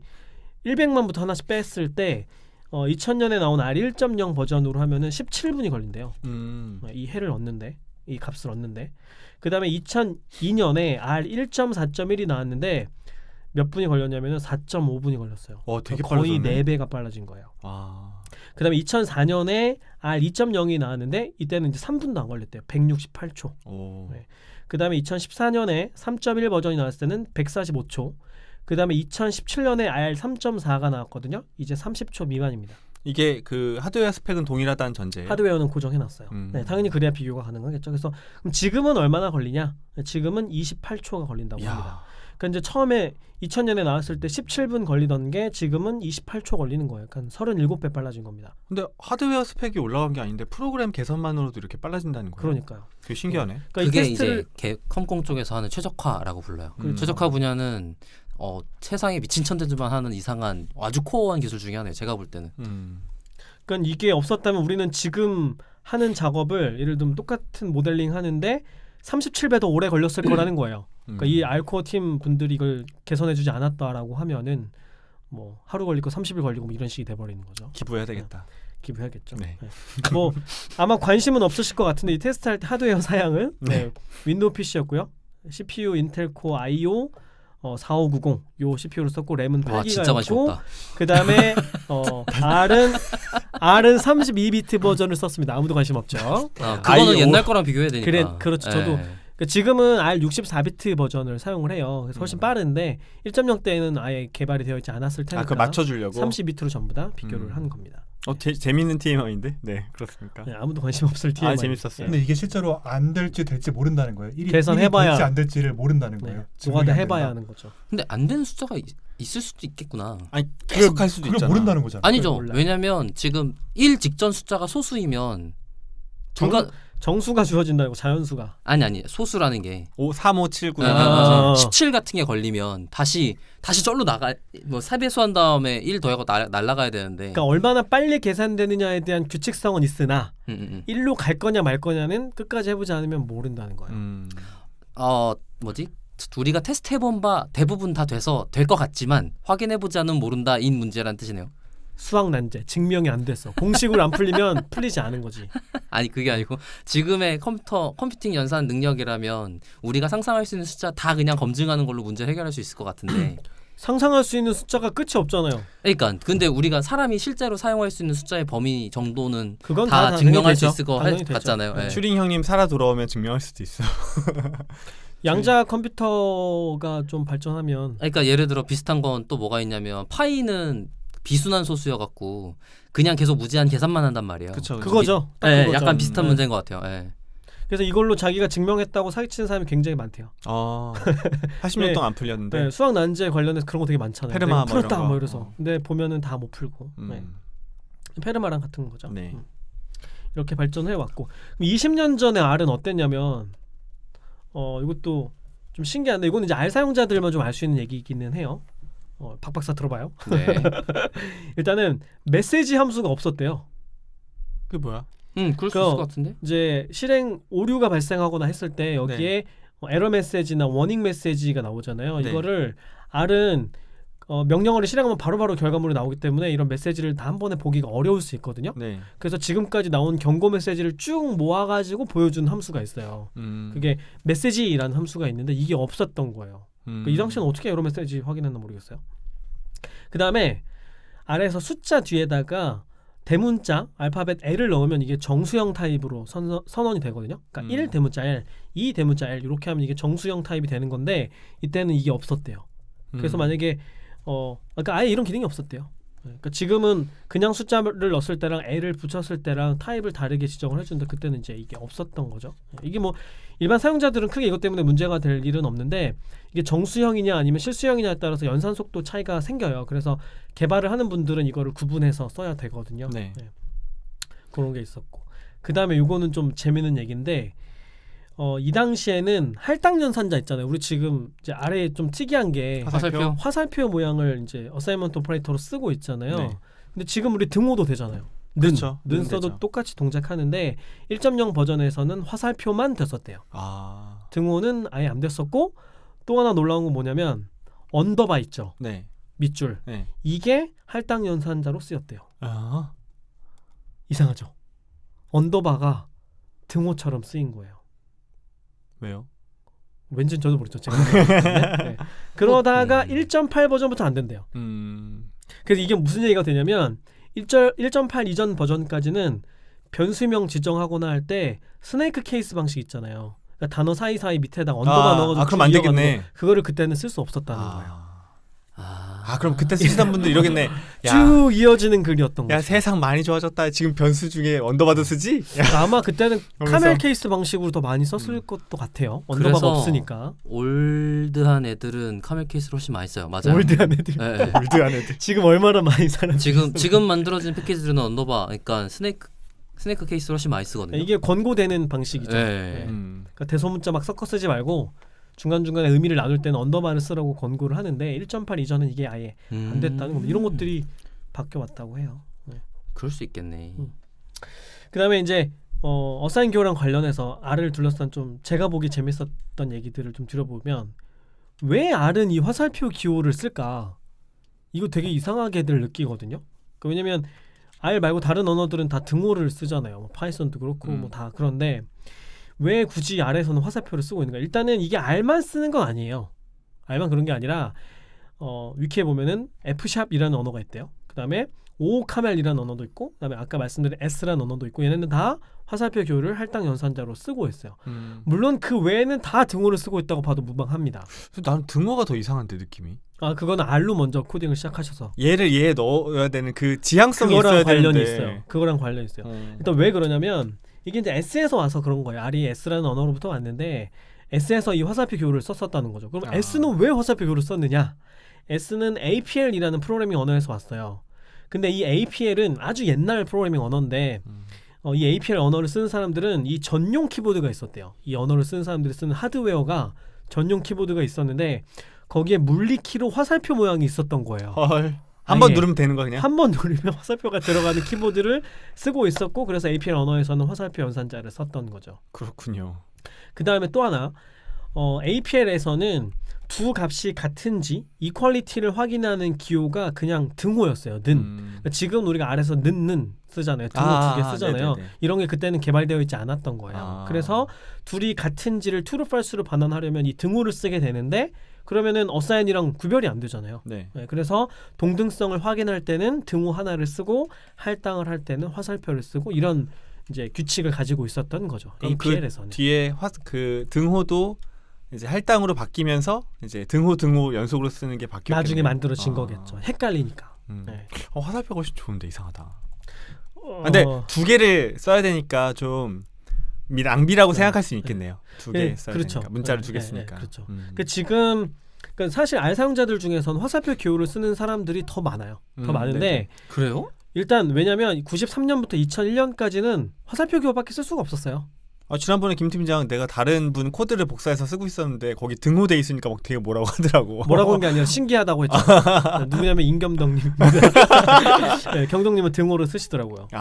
2001년부터 돼서야 등호를 쓸 수 있게 된 거예요. 그러니까 그때 배웠던 그 분들은 전에 익숙해진 분들은 아마 화살표를 썼겠죠. 혹은 다른 언어를 먼저 익혔던 분들이 아래 쓴다 그러면 등호를 쓸 수 있겠죠. 그렇군요. 그래서 2001년부터는 이제 왜 등호를 쓰게 됐느냐? 일단 다른 언어들이 많이 쓰니까. 왜냐면 다른 언어 쓰던 사람들이 이 화살표 기호를 보면은 기겁을 해요. 그러니까 이게 코드가 눈에 잘 안 들어온대요. 아. 이게 어사인 기호가 화살표 기호가 들어가 있으면은 잘 눈에 읽히질 않는 거예요. 그러니까 가독성이 떨어진다고 느끼는 거죠. 그래서 불만이 지금도 되게 많잖아요. 이상하다고. 알게 고인물과 뉴비를 구분할 수 있는 게 등호를 쓰느냐. 우리는 그럼 고인물이 되는 고인물이죠. 우리 중에 고인물일 날 사람 네. 네. 아니 예. 네. 근데 여전히 화살표 쓰기를 더 권해요. 사용자들은. 이걸 왜 그러냐면 이 기능을 분명하게 구분해서 쓰기 위해서 그러는 건데 왜 그러냐면 이제 등호가 아래에서 여러 가지 용도로 쓰이거든요. 그러니까 네. 변수의 값을 할당할 때도 쓰이고 함수 안에서 파라미터를 지정할 때도 쓰이고 그러니까 그다음에 등호 2개 쓰면은 같다라는 의미로 쓰이고 네. 용도가 되게 다양하잖아요. 그래서 이거를 같이 쓰면은 딱 봤을 때 어떤 역할을 하는지가 눈에 확 들어오지가 않는 거죠. 그래서 굳이 등호를 쓰기보다는 화살표를 쓰라고 권하고 있고 그래서 RStudi오에는 아예 단축키가 있어요. 그래서 Alt-를 누르면 그냥 화살표 모양의 기호가 쏙 들어갑니다. 그 다음에 앞뒤로 띄어쓰기까지 자동으로 해서 들어가줘요. 그때 그거 안 쓰는데 알트 마이너스? 아 그래요? 이상하게 그냥 내가 직접 화살표 쓰게 되더라고요. 왜냐면 Alt하고 마이너스까지 거리가 멀고 양손을 다 써야 되니까 그럴 수도 있겠네요. 네. 그리고 우리의 영웅인 헤들리 위컴도 이 화살표 기호를 쓰라고 권하고 있습니다. 그분이 쓰라고 하면 씁니다. 네. 근데 재밌는 건 뭐냐면 R을 만드신 로스 이아카 로버트 젠트맨은 등호를 쓴다. 뭐야? 그분들이 발표한 코드를 보면은 등호로 또 되어 있어요. 아 그래요? 네, 신기하죠. 어쨌든 근데 그럴 수도 있을 것 같은 게 그분들은 사실 R로 코드를 배운 분들이 아니잖아요. 그러네요. 그분들은 뭐 C나 이런 다른 언어들에 먼저 익숙해지신 분들이기 때문에 뭐 그걸 더 편하게 생각하실 수도 있겠죠. 이게 R이 계속 이제 이렇게 버전업 되어 가면서 조금씩 바뀌는데 그럼 뭐가 좋아지는 건가? 일단은 이제 속도가 빨라진다는 거가 있는데 이게 사실 좋은 면도 있지만 안 좋은 면도 있어요. 버전업이 된다는 게 이걸 쓰는 사람이 누구냐에 따라서 좀 체감하는 게 다르거든요. 그러니까 일단 고급 사용자 입장, 그러니까 패키지를 개발하거나 이런 레벨의 박박사 같은 레벨의 사람들은 좋아하죠. 왜냐하면 일단 개선되고 버그가 고쳐지고 기능이 추가되니까 좋잖아요. 그래서 네네. 보통은 버전이 새로 올라오기 전에 언제 올라올 거라는 공지글이 올라오거든요. 그러면 그걸 보고서 기다리고 있어요. 네, 버전업이 되면 이런 거 테스트해봐야지. 뭐 휴대폰 언팩 행사처럼. 그런 거죠. 네, 기다리고 있다 공지 올라오면 바로 이제 깔아서 네. 자기 패키지가 잘 동작하는지도 확인해보고 개선됐는지도 확인해보고 이렇게 하니까 고급 사용자 입장에서는 좋아요. 이런 차이가 느껴지기 때문에. 근데 사실 초보자들이나 중급 사용자 입장에서는 별로 좋을 게 없어요. 왜냐면 일단 이런 차이가 별로 안 느껴져요. 그러니까 이거를 막 테스트를 해보고 수치를 뽑아서 비교해봐야 느껴지는 것이지 이게 막 체감이 돼서 확 빨라지고 뭐 이런 건 아니거든요. 그러니까 뭐 아이폰 새 버전 나오고 이런 거랑은 조금 달라요. 그래서 일반 사용자들은 잘 느껴지지 않고 심지어는 새 버전이 나왔는지도 몰라요. 관심 없죠. 네, 새 버전이 나왔는지 안 나왔는지는 뭐 관련된 커뮤니티를 확인해보기 전까지는 온라인에서 확인해보기 전까지는 모르기 때문에 네. 그래서 보통 어떤 시점에 알게 되냐면 이제 새 버전이 나오고 나서 어떤 패키지가 좋다 소개를 받아서 설치를 해요. 근데 설치 에러 메시지가 나오는 거예요. 뭐라고 되어 있냐면 3.6.0 버전에서는 이 패키지는 동작하지 않습니다. 이런 메시지를 보게 되는 거예요. 그럼 이걸 보고 나서 새 버전을 설치해야지만 이 패키지를 쓸 수 있게 되는구나라는 걸 그때서야 알게 되는 거죠. 네. 그럼 이제 새 버전을 설치하잖아요. 그러면 무슨 문제가 발생하냐면 내가 새로 쓰고 싶었던 패키지는 쓸 수 있는데 그 전에 내가 쓰던 패키지는 제대로 동작하지 않거나 이상하게 동작하는 문제가 발생하는 경우가 간혹 있어요. 네. 그러니까 이제 새 버전이 나오고 나면 모든 패키지가 이 새 R 버전에 맞게 업데이트가 되어야 되는데 그때까지는 시간이 좀 걸릴 수 있잖아요. 그러니까 그 기간 안에 내가 들어가 있다 그러면 동작하지 않을 수 있게 되는 거예요. 그럼 현실에선 이런 일이 일어나는 건가요? 박박사가 N2H4 개발해 놨잖아요. R이 이제 마이너 업그레이드가 된 거예요. 그러면 박박사 같은 사람한테 뭐 메일이 갈 거 아니에요. 잘 동작하는지 수정해 주세요. 크란에서 메일이 그쵸? 가죠. 네. 그 패키지 개발에 대해서는 따로 다룰까 했었는데 간단하게만 말씀해 주세요. 네, 이런 메일을 받고 개선 안 하면 계속 안 돌아가는 거죠. 일단은 자동으로 돼요. 그래요? 말씀해 주세요. 네. 이제 그 최신 버전을 유지하기라는 정책을 에버그린이라고 표현해요. 에버그린. 네, 항상 최신 업데이트여야 해라는 뜻이에요. 하나 배웠네. 그러다 보니까 최신 상태를 크랜에 올라가 있는 패키지들은 최신 상태에서 동작하기를 강제당하거든요.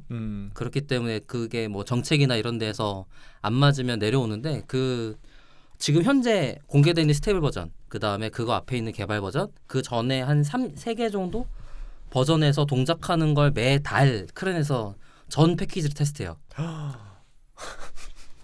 그래서 그때 테스트가 깨지면 그 메인테이너한테 개발자한테 연락이 와요. 이거 패키지 깨졌다. 고쳐라. 확인해라. 네. 고치라고 연락 오는데 안 고치면 안 고치면 내려가죠.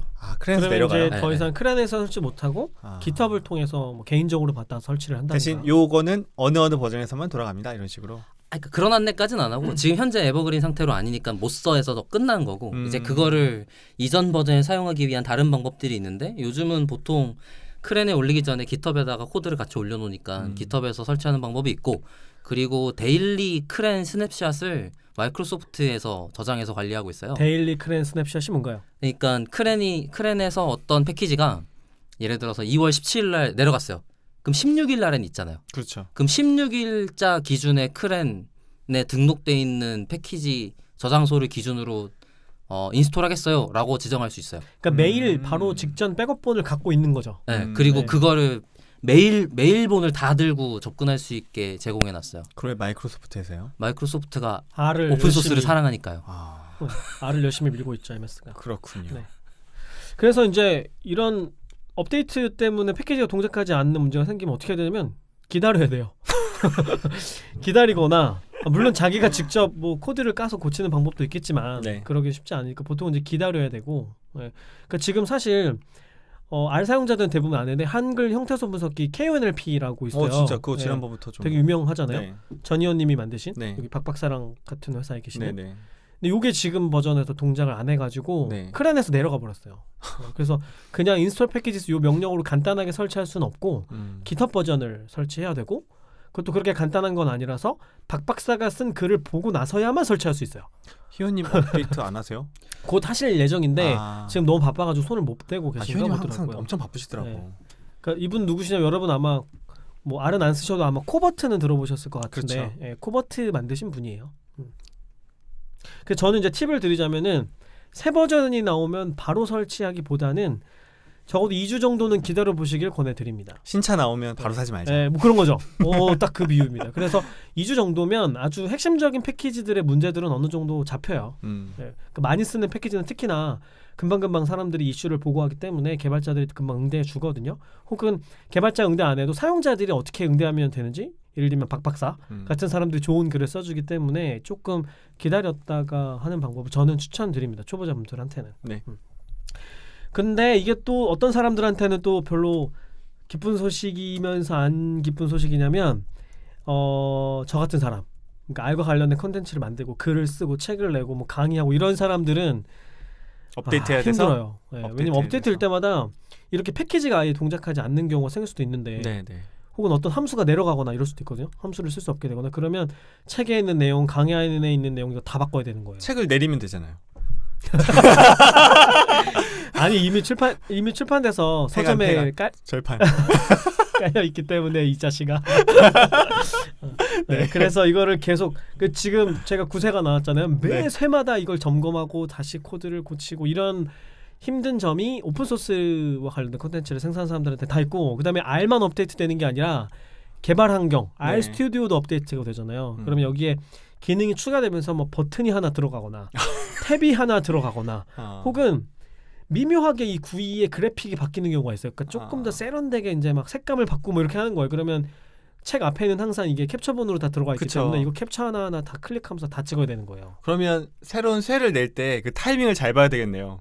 그걸로 내가 미리 어떻게 해? 미리 할 수 있어요. 업데이트 날짜 지정해놓고 계획대로 하는데. 아니 내가 그 계획에 맞게 일을 할 수 있는 게 아니잖아요. 헤드리컴한테 메일 보내면 형 나 지금 다음에 책 10세인데 쓰고 있는데 다음 버전 좀 이따 해주면 안 돼? 형 나 10세인데 조금만 기다려줘. 한 달만 미루자 형. 이렇게.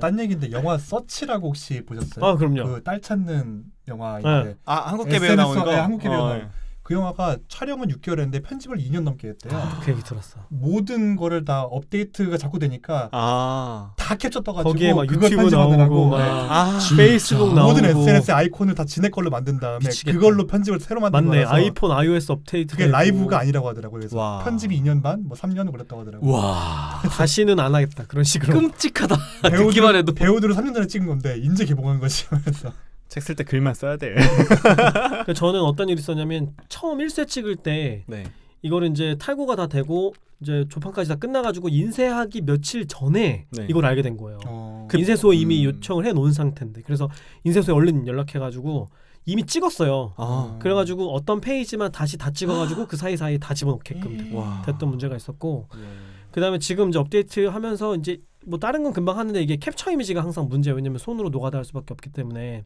지지플롯으로 그래프 막대 그래프 그리면 빈도 막대 그래프 그리잖아요. 네. 그러면 Y축에 옛날에는 카운트라고 범례처럼 이렇게 잡혀 있었어요. 그래 그거 달랐어. 나도 그 요즘에 그게 버전업이 되면서 널로 바뀌었다가 맞아요. 지금 없던데? 다시 지금은 없어졌어요. 그러니까 그래서 제 책의 그래프들을 보면은 네네. 이 RStudio 업데이트에 따라서 그래프에 그게 카운트가 됐다가 널이 됐다가 지금 최종 버전은 이제 없어요. 제가 초반세를 갖고 있잖아요. 되게 초반세. 그래서 처음 치면 왜 안 맞지? 그렇죠. 네, 이렇게 네. 보여요. 그래서 이런 어려움이 있어서 한편으로는 R이 발전하니까 기쁜데 한편으로는 할 일이 또 많아졌구나 하면서 또 슬프고 뭐 이런 이제 마이너 업그레이드에서도 그런 게 발생하나 봐요. 계속.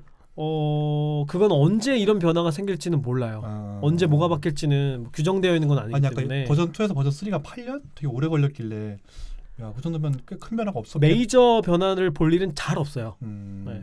그러니까 맨 앞에 1점, 2점을 넘어 이런 거는 굉장히 드문 일이고. 그건 이제 그걸 관리하는 사람들 마음이기는 한데요.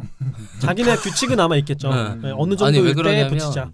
대표적으로 지금 뭐 딴 얘기긴 하지만 프론트엔드 프레임워크 중에 리액트, 뷰, 앵귤러라는 게 대표적으로 지금 최근 트렌드 개발 패키지 언어들인데 앵귤러 같은 경우는 지금 메이저 버전이 9번이에요. 네, 그러니까 벌써 메이저가 9번이나 바뀌었다는 뜻인 거지. 네, 9. 파이썬도 아직 3 아닌가? 파이썬 3도 그러니까 파이썬 2랑 3 같은 경우는 또 특이한 케이스인 거죠. 왜냐하면 그 메이저 업그레이드를 통해서 굉장히 많이 변경되는데 2를 사랑하는 사람들이 너무 많았던 거야. 파이썬 변화는 되게 엄청난 좀 사건이 네. 반발을 샀던 것 같은데. 반발 수준이에요. 맞아요. 네. 그래서 3 나오고 나서도 여전히 2를 계속 써야 된다고 주장하는 분들이 굉장히 많았어요. 파이썬이? 네, 아예 다른 생태계로 갈 거야 이렇게 생각하는 분들도 있었어요. 다른 언어처럼. 네. 맞아요. 그렇게 근데 나와서 성공한 케이스가 아직 없어서 안 보이는 것뿐인 것 같아요. 시도는 많았던 것 같은데. R 패키지가 업데이트 되면서 생기는 문제들을 말씀드려봤고 그 다음에 이제 마지막으로 말씀드릴 게 이 R은 오픈 소스잖아요. 그래서 오픈 소스 생태계가 되게 중요하고 사실은 이 생태계에 있는 개별 유저들이 R을 만들어가는 거거든요. 진짜 생물 같아서 이 사람들이 같이 모여서 점점 만들어지는 생명체 같이 느껴져요. 그래서 여러 가지 조직들이 전 세계 모임들이 있고 이 사람들이 이제 그걸 떠받치고 있습니다. 그리고 이것에 대해서 우리 박 박사가 또 아주 빠삭하게 알고 있어서 대표적인 조직들을 조금 소개해드릴 겁니다. 한국의 먹이사슬의 정점에 있는 박 박사인가요? 그렇죠. 아니 뭐 그렇다기보다는 피라미드의 정점으로 합시다. 피라미드 정점. 네. 파라오님 말씀해 주세요. 아이고 참 어쩌다 이렇게 됐는지. 우선 이제 자기들의 이익 때문에 이 생태계에 참여하고 있는 이 영리 조직이 있고요. 그 다음에 후원을 받아서 운영되고 있는 비영리 조직이 있고, 그 다음에 우리나라에서 패키지 개발을 하고 있는 개인분들을 좀 소개해드릴까 해요. 네네. 그래서 우선 영리 조직부터 간단히 소개해드리면 크게는 이제 RStudio가 당연히 있겠죠. 네. RStudio가 직접적으로 패키지에 후원도 하고 있고 패키지 개발에 후원도 하고 있고 자기네들이 관리하는 패키지를 관리하라고 사람을 고용하기도 해요. 네, 그렇기 때문에 지금 큰 조직이고요. 그리고 그쪽에서 관리하고 있는 대표적인 패키지 프로젝트들이 타이디버스라는 패키지군인데 그건 아예 후원으로 넘기고 그걸 관리 조직화해서 운영하고 있는 걸로 알고 있어요. 그러니까 타이디버스는 비영리 조직이고 그걸 후원하는 RStudio가 있는 거죠. 그리고 아까 얘기하다가 말이 나왔는데 마이크로소프트가 우선 큰 조직 중에 하나예요. 네네. 네, 마이크로소프트 같은 경우는 R에 R 코어 팀이 만들고 있는 R이 하나 있고 그거 MSR? 아니요. 그러니까 그거 설명해드리려고요. 네. 그 베이스 R이라고 하는 R 코어 팀이 관리하고 있는 R 런타임이 있고 우리가 쓰는 게 그거죠. 네, 그리고 그거를 엄청 더 빠른 걸로 개선해서 만들어서 관리하던 조직이 있어요. 그게 레볼루션 R이라는 조직이었는데 회사죠, 회사. 네, 회사예요. 그 회사를 MS가 샀어요. MS가 사서 MSR이라고 하고 MSR 오픈이라고 해갖고 두 개를 따로 다시 관리하고 있어요. 그거는 어떻게 돼 있냐면 대수 연산이라고 표현하는데 그 아까 말한 계산 속도 빨리 마른다 이런 거 있잖아요. 근데 대부분의 경우 대수 연산이 되게 중요한 애인데 그 대수연산하는 프로그램 중에 유료 프로그램들이 몇 개 있어요. 라이센스 이슈가 걸려 있는 MS가 가지고 있는 애들이 꽤 있는 거죠. 그래서 그거를 R 쪽에서 섞어갖고 사용한다든지 이런 것들이 좀 있고 그것 때문에 이제 MS에서 후원을 많이 하고 있고요. 그 다음에 패키지를 직접 만들어서 관리해주고 있는 여러 다른 영리 조직들이 있는데 우선 컨설팅 회사가 있어요. 컨설팅 회사들은 자기네의 컨설팅 역량을 자랑하기 위해서 패키지도 만들어 공유하고 그거 갖다가 우리 컨설팅한다 라는 건데 데이터 관련 컨설팅 회사들 중에 네네네 실제 데이터 관련 컨설팅이나 교육을 하는 회사 중에 비즈니스 사이언스라는 곳이 있는데 여기가 이제 시계열 데이터 분석 패키지들을 만들어서 공유하고 그거의 교육도 같이 열심히 하고 있는 곳이요. 컨설팅도 하고 있고 그리고 샤이니가 유럽 쪽에서는 생각보다 컨설팅 이슈가 니즈가 좀 있나 봐요. 그래서 ThinkR이라고 하는 프랑스 조직이랑 R 인터페이스라고 하는 여긴 나라 어딘지 까먹었네. 거기가 이제 샤이니에 관련된 컨설팅을 제공한다고 하면서 패키지들을 만들어서 공유하고 있고요. 일단 샤이니가 뭔지 간단하게만 얘기해 줄래요? 샤이니는 R로 웹 앱을 만들 수 있게 해주는 프레임워크입니다. 그러니까 브라우저에 뜨는 차트, 사람들이 클릭해서 차트가 변경되는 것 같은 걸 만들 수 있게 해주는 패키지예요. 그러니까 웹 제품 같은 걸 만들게 되는 거죠. 네, 서비스. 네, 뭐 웹 서비스. 요즘 유명한 이제 코로나 앱 같은 걸 대시보드 같은 거. 맵이나 대시보드 만들 때 쓸 수 있는 건데 좀 그걸 고도하게 노력하고 있어요. 샤이니는 RStudi오에서 만든 거긴 하지만 어쨌든. 그리고 데이터에 관련된 유명한 조직 중에 하나가 윈벡터라는 곳이 있습니다. 윈벡터는 R 사용자라면 많이 알고 있는 데이터 테이블이라는 패키지를 만들고 관리하는 곳이에요. 데이터 테이블은 굉장히 빠른 데이터 관리 핸들링 패키지고 R에서는 데이터 테이블이랑 디플라이 R이 지금 데이터 핸들링의 양대 산맥이죠. 그래서 이 윈벡터라는 곳은 이 데이터 핸들링에 대한 자기들 나름대로의 그 핸들링 철학이나 규칙을 갖고 접근을 하고 있고요. 그리고 RStudio와 헤들리 위컴이라는 이름으로 관리하고 있는 그 타이디버스, 타이디알 같은 경우도 그쪽에 나름의 규칙을 갖고 양쪽에서 서로 데이터를 핸들링하기 위한 여러 토론 같은 걸 하고 있는 집단이라고 보시면 될 것 같아요. 그리고 자모비라고 하는 GUI 도구가 있는데 네, 이거는 이제 R를 기반으로 한 GUI 도구예요. R를 기반으로 한 GUI 도구가 몇 개 있는데 그중에 이제 최근에 만들고 좀 예쁘게 만들어진 무료 도구여서 제가 소개해드리려고 하면서 지금 여기는 조직이다라고 소개해드리는 건데 왜냐면 자기네들의 특화해서 만들려고 이런저런 패키지를 좀 더 개발해서 공유를 하고 있어요. 그래서 이거를 소개를 같이 한번 드렸고요. 여기까지가 영리 조직입니다. 자모비는 비영리 조직이요. 죄송합니다. 그러네. 비영리 조직이에요? 네, 여기 아직 이 도구 자체를 무료로 오픈소스로 만들어서 공유하고 있고 2명이서 관리하고 있어요. 네, 그래서 마켓플레이스 같은 걸 오픈하는데 좀 엄청난 활성화는 잘 안 되는 것 같아도 두 분이 굉장히 어디서 후원을 받으시나 이분들도 이제 컨설팅 사업은 하고 계시죠. 근데 이 도구 자체는 무료로 풀었고요. 네. 그 다음에 이제 직접 R과 관련된 재단으로서 R 컨소시엄이 있습니다. 되게 유명하죠. 네, R 컨소시엄은 리눅스 재단에서 후원을 받아서 운영을 하고 있고요. 전국의 작은 R 모임들을 후원해주는 조직이에요. 전 세계의. 그래서 우리나라에서도 KRUG가 여기 후원을 받아서 정기 모임을 하려고 시도한 적이 있었고 작년인가 재작년인가. 그리고 계속 이런 후원을 하기 위해서 노력을 하고 있고 여기 후원을 잘 받는 조직이 이제 Thursday나 R-Ladies나 이런데 이 지역별 소모임들이 여기에 후원을 열심히 받고 있죠. 우리도 여기 후원 받을 수 있나요? 만약에 모임을 R 관련된 컨퍼런스를 우리가 연다든가. 맞아요. 소규모 모임에 대한 지원은 항상 열려 있어서 신청하면 돼요. 그렇군요. 그러면 이제 저희한테 직접 돈을 주진 않고 그 장소 제공비 같은 걸 쓸 수 있어요. 근데 이제 그게 미더빈가 하는 사이트를 이용해야 되나 이런 식이에요. 그러면 리눅스 재단의 지원금이 일로 갔다가 그 다음에 우리한테 오는 거가 되겠군요. 그죠. 그러니까 리눅스 재단에 출연을 받아서 R 컨소시엄이 운영을 되고 있는데 얘네도 지원 조직인 거죠. 그리고 이 재단 R 컨소시엄의 대표적인 지원을 받아서 운영되고 있는 조직이 R 허브라는 곳인데 R 허브는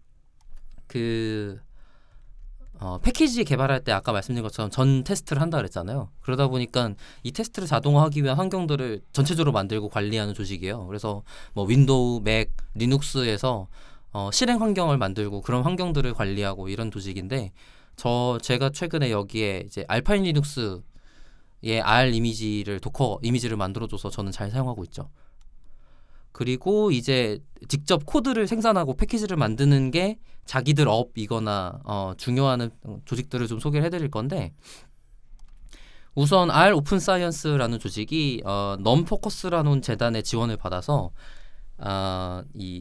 연구 재현성, 그러니까 데이터에 관련된 도구의 재현성을 위해서 만들어지는 특별한 도구들을 만들어서 공유하자라는 목적에 기반하여 지원을 받아서 운영을 하고 있고요. 여기서 만든 패키지 진짜 많더라고요. 맞아요. 넘포커스가 지원해주는 패키지 중에 프로젝트 중에 대표적인 게 넘파이나 그 주피터 노트북 이런 것도 포함되어 있어요. 네. 그래서 지금 오픈 소스 생태계 중에 이제 데이터에 관련된 중요 패키지들에 대한 지원 사업을 하고 있는 곳이고요. 그리고 아로픈 사이언스 같은 경우는 이런저런 연구 재현성에 관련돼 있다 보니까 가이드 제작도 굉장히 많이 하는 곳이에요. 가이드나 피어 리뷰, 패키지에 대한 퀄리티 컨트롤 때문에 해야 되는 여러 활동들, 그리고 그 활동이 어떻게 하면 의미가 있다, 이런 것들을 공유하는 조직이라고 보면 되고요.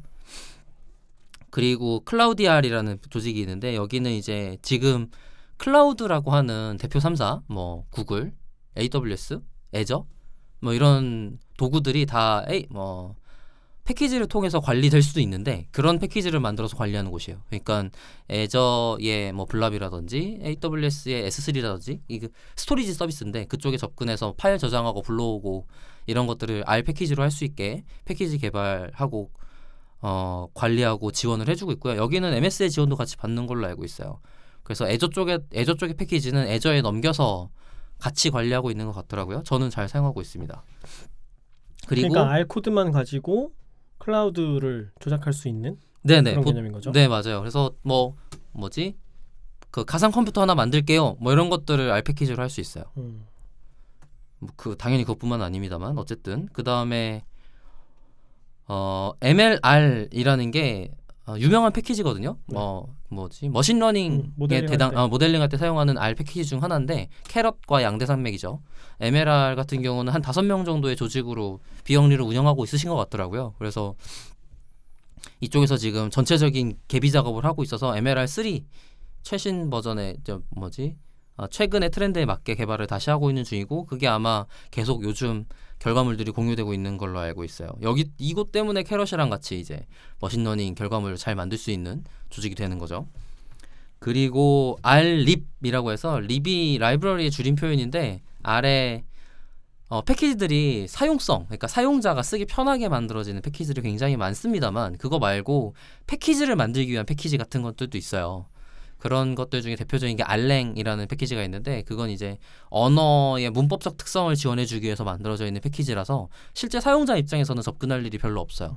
예를 여기 들어서 있는 패키지를 깔아야만 어떤 패키지를 깔 수 있고 이런 게 되게 많죠. 맞아요. 그러다 보니까, 그리고 아니면 개발할 때 사용하는 패키지들, 지원 패키지들 같은 걸 제공해요. 그러니까 데브툴즈가 대표적으로 패키지 개발할 때 많이 쓰는 패키지인데, 그런 것들을 만들고 관리하는 곳이에요. 되게 코어한 분들이네요. 맞아요. 지금 이 Rlib이라는 조직이 없었으면 패키지 개발이 굉장히 어려웠거나 힘들었거나, 개별 노가다 해야 되는 걸 맞아요. 편하게 만들어줬던. 네. 그리고 사용자들에게는 많이 익숙할 수 있는 게 RDBI라는 조직이 있습니다. DBI라는 게 무슨 뜻이냐면 데이터베이스 인터페이스라는 뜻이에요. 그래서 데이터베이스를 R로 컨트롤하기 위해서 필요한 패키지가 DBI라는 패키지가 있는데, 그걸 관리하는 조직이 RDBI고요. 얘네는 여러 데이터베이스의 커넥터라든지 그걸 사용하는 문법, 패키지 등등을 한꺼번에 계속 관리하고 있고, 이 조직도 데이터를 다루는 데 있어서 R에서는 굉장히 중요한 인터페이스와 문법과 패키지를 관리하고 있는 곳입니다. 아까 타이드벌스도 윈벡터도 다 설명을 했으니까 넘어가도록 할게요. 그리고 제가 설명드릴 수 있는 게, 물론 제가 잘 모릅니다만 제가 아는 범위 내에 사람들을 좀 소개해드릴까 해요. 크랜에 패키지 등록하는 게 쉬운 일이 아니라고 말씀을 좀 드렸었는데, 그게 아까 말한 것처럼 다 어떤 테스트를 통과해야 되고, 그 다음에 사람의 검수도 다 통과해야 되고, 버전에 맞게도 계속 동작하는 걸 유지보수 관리해야 되기 때문인데, 크랜에 패키지를 등록한 한국인은 전체는 당연히 아닐 거예요. 제가 아는 범위의 사람들만 소개를 좀 해드리면 그러니까 이제 박박사 패친들 소개 찬스. 아, 뭐 사실이잖아. 물론 제 패친이기도 합니다. 아 네. 뭐 치복질이야. 아이고, 뭐 어쨌든 우선 문건웅님이라고 계십니다. 문건웅님 같은 경우는 샤이니랑 GG 플랫 그 다음에 최근에 만드신 게 하나 있었는데 그 조건부 구조방정식 모형 만드는 패키지. 네, 맞아요. 이름은 까먹었습니다. 네네, 부조건정식 같은 패키지를 만들어서 크랜에 등록해주고 계시는 문건웅님이 계시고요. 엄청난 이분 분이에요. 의사시죠? 네, 의사. 네, 맞아요. 근데 거의 신급의. 어떻게 의사 하시면서 이런 패키지까지 만드시는지. 근데 의사분들 중에서 R을 잘 쓰는 분들이 꽤 많고. 아니 시간이 없을 거잖아. 그러니까 괴물들인 거지 뭐. 잠을 너 건웅님한테 괴물이라고 했어? 칭찬입니다. 네. 뭐 이분은 C부터 개발을 하신 네. 분이더라고요. 네, 그래서 언어 개발 이런 게 좀 익숙하신 분이라는 생각이 반대로 좀 들었고요. 네네. KRUG 처음에 만드셨던 유충현님이 또 계십니다. 네. 일단은 시각화죠. KRUG도 한번 소개해 주세요. 네네네. KRUG는 지금 페이스북 그룹으로 운영되고 있는 R 사용자 그룹, 네. 한국 R 사용자 그룹이라는 뜻이고요. 현재는 코리안 R 유저 그룹. 네네. KRUG랑 KRSG라는 두 개의 그룹으로 나눠서 관리되고 있는 중이고, 네, S가 들어간 거는 스터디 그룹. 네. 네. 스터디 그룹은 R에 관련된 질문들과 대답들, 그 다음에 R에 관련된 정보 공유 같은 맥락으로 사용되고 있고, KRUG 같은 경우는 R과 연관됐다면 뭐든지 그냥 오픈되어 있는 형태로 정보가 공유되도록 관리하려고 노력하는 곳인 것 같아요. 최근에 제가 페이스북 그룹 관리자가 되어서 얘기를 조금 더 하고 있는데 이게 그룹의 관리라는 게 생각보다 쉬운 일은 아니더라고요. 일단 그룹 얘기는 좀 담아야 네네, 하더라고요. 넘어갈게요. 네, 개발자. 그래서 그 KRUG의 첫 번째 네네. 처음 KRUG를 만들어서 운영하신 첫 번째 초대 대표가 류충현님이세요. 운영자. 네. 네. 그러니까 이분들은 처음에 왜 R 설치하면 메시지들 나오잖아요. 네. 그거 한글화하는 작업들도 하시고. 그때부터. 네. 그러니까 우리한테 2버전 때 시작한 걸로 알고 있어요. 네. 살아있는 조상님? 컨트리뷰터네요 진짜. 그죠? 정말 그럼요. 중요한 네, 기여자, 너무 중요한 공헌자. 기여를 해주신 분들이 우리나라에 소개를 해주고. 네네. 네. 그리고 베이스 R 쪽에는 뭐 에러 메시지가 그렇게 엄청나게 차이 나거나 그러지 않아서 그때 만들었던 거 지금도 거의 그대로 사용하고 네. 있어요. 사실 좀 어색한 한글도 있긴 하더라고. 지금 느낌으로. 뭐 네. 그게 제 문장에 변수로 끼어 들어가는 문장들이 좀 있다 보니까 억지로 그걸 만들려면 불편할 수밖에 없을 것 같더라고요. 그리고 이제 R에서 한글 데이터 처리를 위해서 만들어진 KUNLP를 관리하고 계신 전희원님, 전희원님. 고감자라는 필명으로 블로그 활동을 하고 계시고요. 거의 연예인이죠, 연예인. 영웅이죠. 한국에서 R 영웅. 그렇죠. 네, 박박사랑 같이. 뭐라는 거야? 네. 전희원님한테 고마워하는 분들 정말 많아요. 네. 그럼요. 그거 없으면 못했지. 저도 형태소문서 KUNLP를 쓰고 싶어서 R을 시작한 거예요, 사실. 저 티타워에서 지나가다 뵀는데 정말 연예인 보는 기분이었어요. 희원님이야. 사인 받고 싶었어. 네. 저도 어디 컨퍼런스 갔다가 뒤에서 이렇게 멀리 바라보고. 또 누구 계세요? 그리고 R 미캡 코어라고, 미캡이라는 형태소 분석기는 일본어를 기반으로 네네. 만들어져 있는 패키지인데 은전한입이라는 네. 프로젝트로 있어요. 근데 그거를 이제 R의 한국어에서 사용할 수 있도록 만들어진 패키지가 있고, 그걸 김준영님께서 만들어서 관리해주고 계십니다. 지금 그리고 말씀드리는 사람들은 전부 패키지가 크랜에 올라가 있는 것들만 소개하고 있어요. 네. 그리고 나영준님이라고 건국대 박사님이신 것 같은데, 네. 제가 찾아본 바로는 그 축산 관련된 연구를 하고 계세요. 그런데 그쪽 관련된 축산 관련 데이터 분석이나 이런 걸 R로 하시나 보더라고요. 이번 패키지 장난 아니야. 패키지에 대한 완성도가 굉장히 높으신 분이고요. 그 다음에 문서 관리를 되게 잘하시더라고요. 네, 맞아요. 정말 전문적으로 문서 관리나 좀 더 개발도 많이 하시는 상황이어갖고 저도 보고 많이 참고하고 도움을 얻고 있습니다. 그리고 샤이니 소모임이랑 같이 샤이니 관련된 패키지를 관리하고 계시는 김준선님이 계시는데, 이분도 의사 쪽 관련 업에 계세요. 근데 컨설팅 하셨던 것 같아요, 제 기억에. 그래서 샤이니 관련된 패키지랑 샤이니 미드업 소모임 계속 관리하고 계시고, 그 다음에 제가 있습니다. 대망의 너. 마지막에 너. 오늘의 주인공 너. 야, 지금 그거 얘기를 하려고 1시간 반 얘기한 거야. 여기 앞에 분들은 다 밑밥? 밑밥이라니? 그리고 아까 얘기했잖아요. 피라미드. 그리고 박 박사님이 있죠. 그러니까 그 패키지를 그냥 만들어서 깃허브에 올려놓고 그걸 깃허브 버전을 다운로드 받아 쓰세요라고 하는 것까지는 어떻게든 되는 것 같아요. 그리고 그 정도는 뭐라 그러면 좋을까, 그런 검사를 안 받잖아요. 검수를 안 받는다고요. 근데 이제 그런 검수까지 다 받아서 통과해서 심지어 지금도 에버그린으로 관리하고 계시는 분들을 소개해드린 거고, 제가 놓친 게 하나 있는데 이름을 아무리 봐도 못 찾았어요. 어느 패키지 만드신 분이요? 패키지도 좀 깔끔하지 않은데 제 기억에 넥슨이 지금 데이터 팀이 크죠? 제가 알기로. 넥슨. 네. 맞나요? 맞아요? 뭐 얘기 계속 몰라요. 해봐요. 네. 그 팀에서 만든 이 시계열 자료 데이터 분석 패키지를 크랜에 공개해 놓은 게 하나 있어요. 시계열 자료.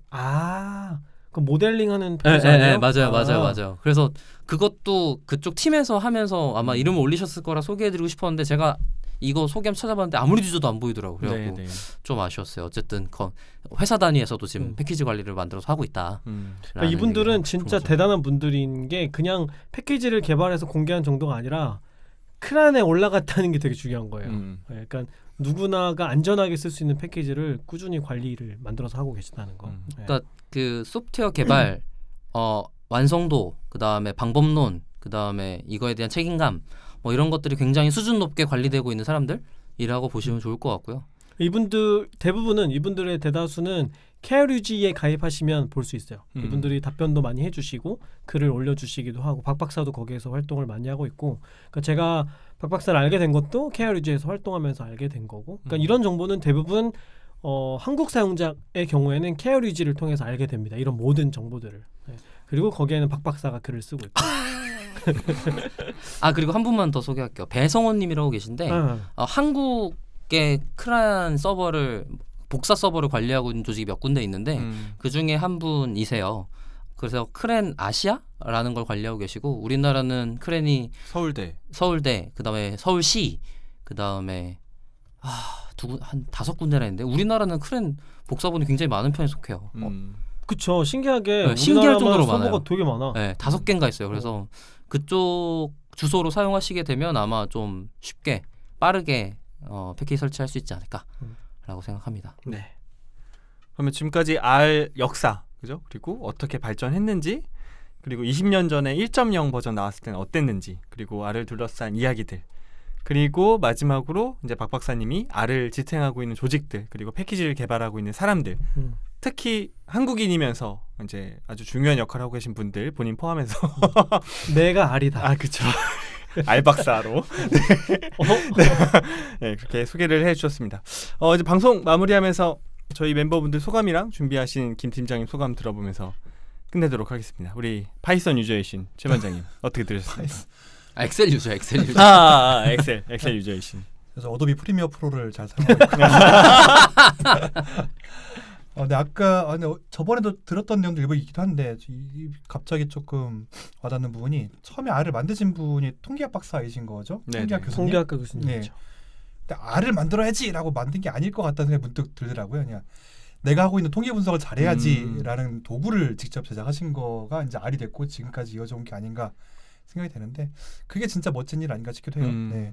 내가 내 현업에서 내가 하고 있는 일을, 좀 앞서 말씀하셨던 개인들, 되게 위대한 개인들을 열거해주셨는데 그분들 역시도 그런 의미에서 좀 대단한 게 아닌가 싶기도 하거든요. 그래서 저도 언젠가는 그렇게 좀 되면 좋지 않을까라고 그냥 한번 생각을 해봤습니다. 포켓볼계의 그런 기여. 역시 당구도 마찬가지고요. 그런 거. 이 당구 분석을 좀 더 데이터 분석을 하고 싶다라고 했을 때 뭔가를 만들 수도 있는 거니까. 재밌겠다. 네. 그러니까 당구 얘기를 이건 다음에 하시죠. 네. 어쨌든 그런 살아있는 문제 해결을 위한 도구로서 R의 매력을 다시 한번 좀 느꼈던 것 같습니다. 감사합니다. 네, 고맙습니다. 우리 박 박사님 어떻게 들으셨어요? 이 R에 관련된 조직들을 알게 된 거는 저는 열심히 그냥 제가 필요한 걸 찾다 보니까 알게 되는 것 같아요. 물론 지금 말한 것 중에 아주 큰 축 하나를 얘기하지 않았어요. 뭔데요? 바이오 컨덕터라는 조직이에요. 바이오 컨덕터. 네, R이 어디서 사용하냐면 그 생명공학, 생명 통계학 이런 데서 사용하는데, 아예 R 같은 애가 그냥 따로 하나 자기네들끼리 있다고 생각할 정도로 큰 조직이거든요. 그거는 이제 아예 그래서 생태가 완전히 달라요. 둘이 다른데라고 보면 될 정도로 다른데 R을 사용하고는 큰 조직 중에 하나예요. 근데 제가 껴있지 않아서 그쪽은 전혀 몰라서 제가 모르는 걸 설명을 좀 그래서 얘기는 안 했는데 그렇게 이제 사용하는 곳들이 많고 그쪽이 이제 의사들 쪽 라인이라고 보시면 돼요. 네, 맞아. 의학 쪽. 네, 의학 쪽, 네, 의학 네. 쪽 맞아요. 그래서 저는 이렇게 많은 조직의 사람들에게 도움을 받고 있는 거죠. 전 세계적으로 도움을 받고 있는 거예요. 이걸 사용함으로써 그것만으로도 얼마나 감사한 일인가 싶고 그러다 보니까 제가 패키지를 만들 때 어떤 느낌으로 하냐면 내가 한 삽질 다른 사람이 안 했으면 좋겠어라는 생각으로 하거든요. 그러니까 저도 도움을 엄청나게 받았으니까 그거에 대한 약간 보답도 아니고 좀 돌려줌이란 느낌이라서 저는 알코어에 후원하지 않고 패키지 열심히 만들겠습니다. 그게 후원보다 더 중요할 수 있죠. 빨리 후원해야 되겠다. 미안해. 후원을 받는 입장으로 후원을 주지 않고 앞으로 인세의 90%를 R 재단에 후원하도록 하겠습니다. 자기 거 아니라고 90%를 아주. 네. 저도 김 팀장 전에 잠깐 말씀을 드리면 저도 뭐 진짜 데이터 분석 초짜 중에 초짜인데 제가 시작한 언어가 R이어서 그런지 몰라도 되게 친근하고 그래요. 뭔가 막 그런 거 있잖아요. 엄청 뛰어나고 막 딥러닝, 머신러닝 막 이렇게 잘 나가진 않아도 내 손에 항상 잘 맞는 느낌. 그리고 이제 최근에 논문도 R로 썼고 그래서 항상 애정하는 프로그램이어서 역사나 발전 뭐 아니면 그 둘러싼 이야기들 들려주시니까 되게 더 정이 가게 되는 그런 기분이 오늘 방송을 되게 들었습니다. 김 팀장님 준비하시면서 어땠어요?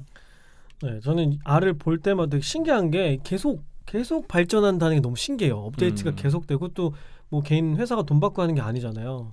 그래서 앞으로 이게 어떻게 발전할지 이거 되게 궁금하기도 하고 저는 새로운 패키지를 발견할 때마다 속으로 그런 생각을 많이 하거든요. 도대체 언제까지 얘가 편해지려고 이러나. 그러니까 제가 계속 노가다 하던 게 누가 만들어준 함수를 쓰면 이게 한 큐에 끝나고 이런 경험들을 정말 많이 하거든요. 그래서 이걸 사용하는 것 자체가 되게 즐거운 경험이 됩니다. 그 다음에 R과 관련해서는 항상 생각하다 보면 오픈소스 생태계라는 게 정말 뭐 너무 많이 강조해도 지나치지 않을 정도로 중요하고 또 한편으로는 부럽더라고요. 박 박사가 얘기한 조직 중에서 우리나라 조직은 없잖아요.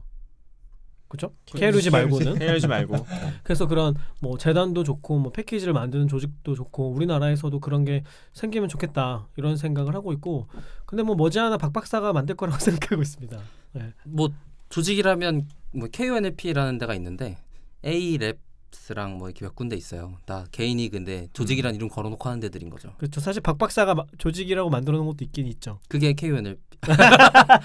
포코NLP 맞아. 그렇군요. 네. 자꾸 KONLP라고 그래가지고. 그러니까 네, 헷갈렸어. 죄송해요. 이상한 걸 어떻게 해서 팔고 있어. 알코올리커스 뭐 이런 거 하면 그래서 그래서 네. 우리나라도 이제 사용자가 확대되고 있으니까 이런 좀 튼튼한 조직들도 많이 생겼으면 좋겠고 네. 거기서 뭐 저는 뭐 R을 열심히 팔고 있는 사람의 입장으로서 뭔가 도움이 될 만한 게 있을까 저도 고민을 계속 할 것 같고 또 옆에 있는 박 박사가 훨씬 더 큰 도움을 줄 거라고 저는 믿어 의심치 않습니다. 네. 패키지나 뭐 하나 만들어봐요. 아 저요? 네. 블로그 글도 하나 좀 쓰고. 네. 그렇게 안 할 거면 네, 후원을 하던지. 계속 요즘에 강경하게 쪼는 글을 페이스북에 쓰고 있어요. 이 R 무임승차자들 R로 돈 벌면서 내놓는 건 없다. 자기도 그러면서 뭐. 아니 자기는 패키지 만들어서 기여했다 이거지. 박 박사가 쓰고 있다고요? 네, 박 박사가. 너 때문에 쓰는 거예요. 나한테 한 얘기. 네. 몰랐어. 그랬구나. 나한테 얘기하지. 네. 자 이렇게 우리 R에 대해서 알아봤습니다. 특별히 2020년은 R 1.0 탄생 20주년이었고요. 여러분이 많이 기억해 주시면서 우리 김 팀장의 책 뒤에 쉽게 배운 R 데이터 분석 9세 출간 기념 이벤트에도 많은 응모 부탁드리도록 하겠습니다. 그럼 우리 데이터 올릭은 더 좋은 콘텐츠를 가지고 다음 방송으로 다시 인사드리겠습니다. 감사합니다. 감사합니다.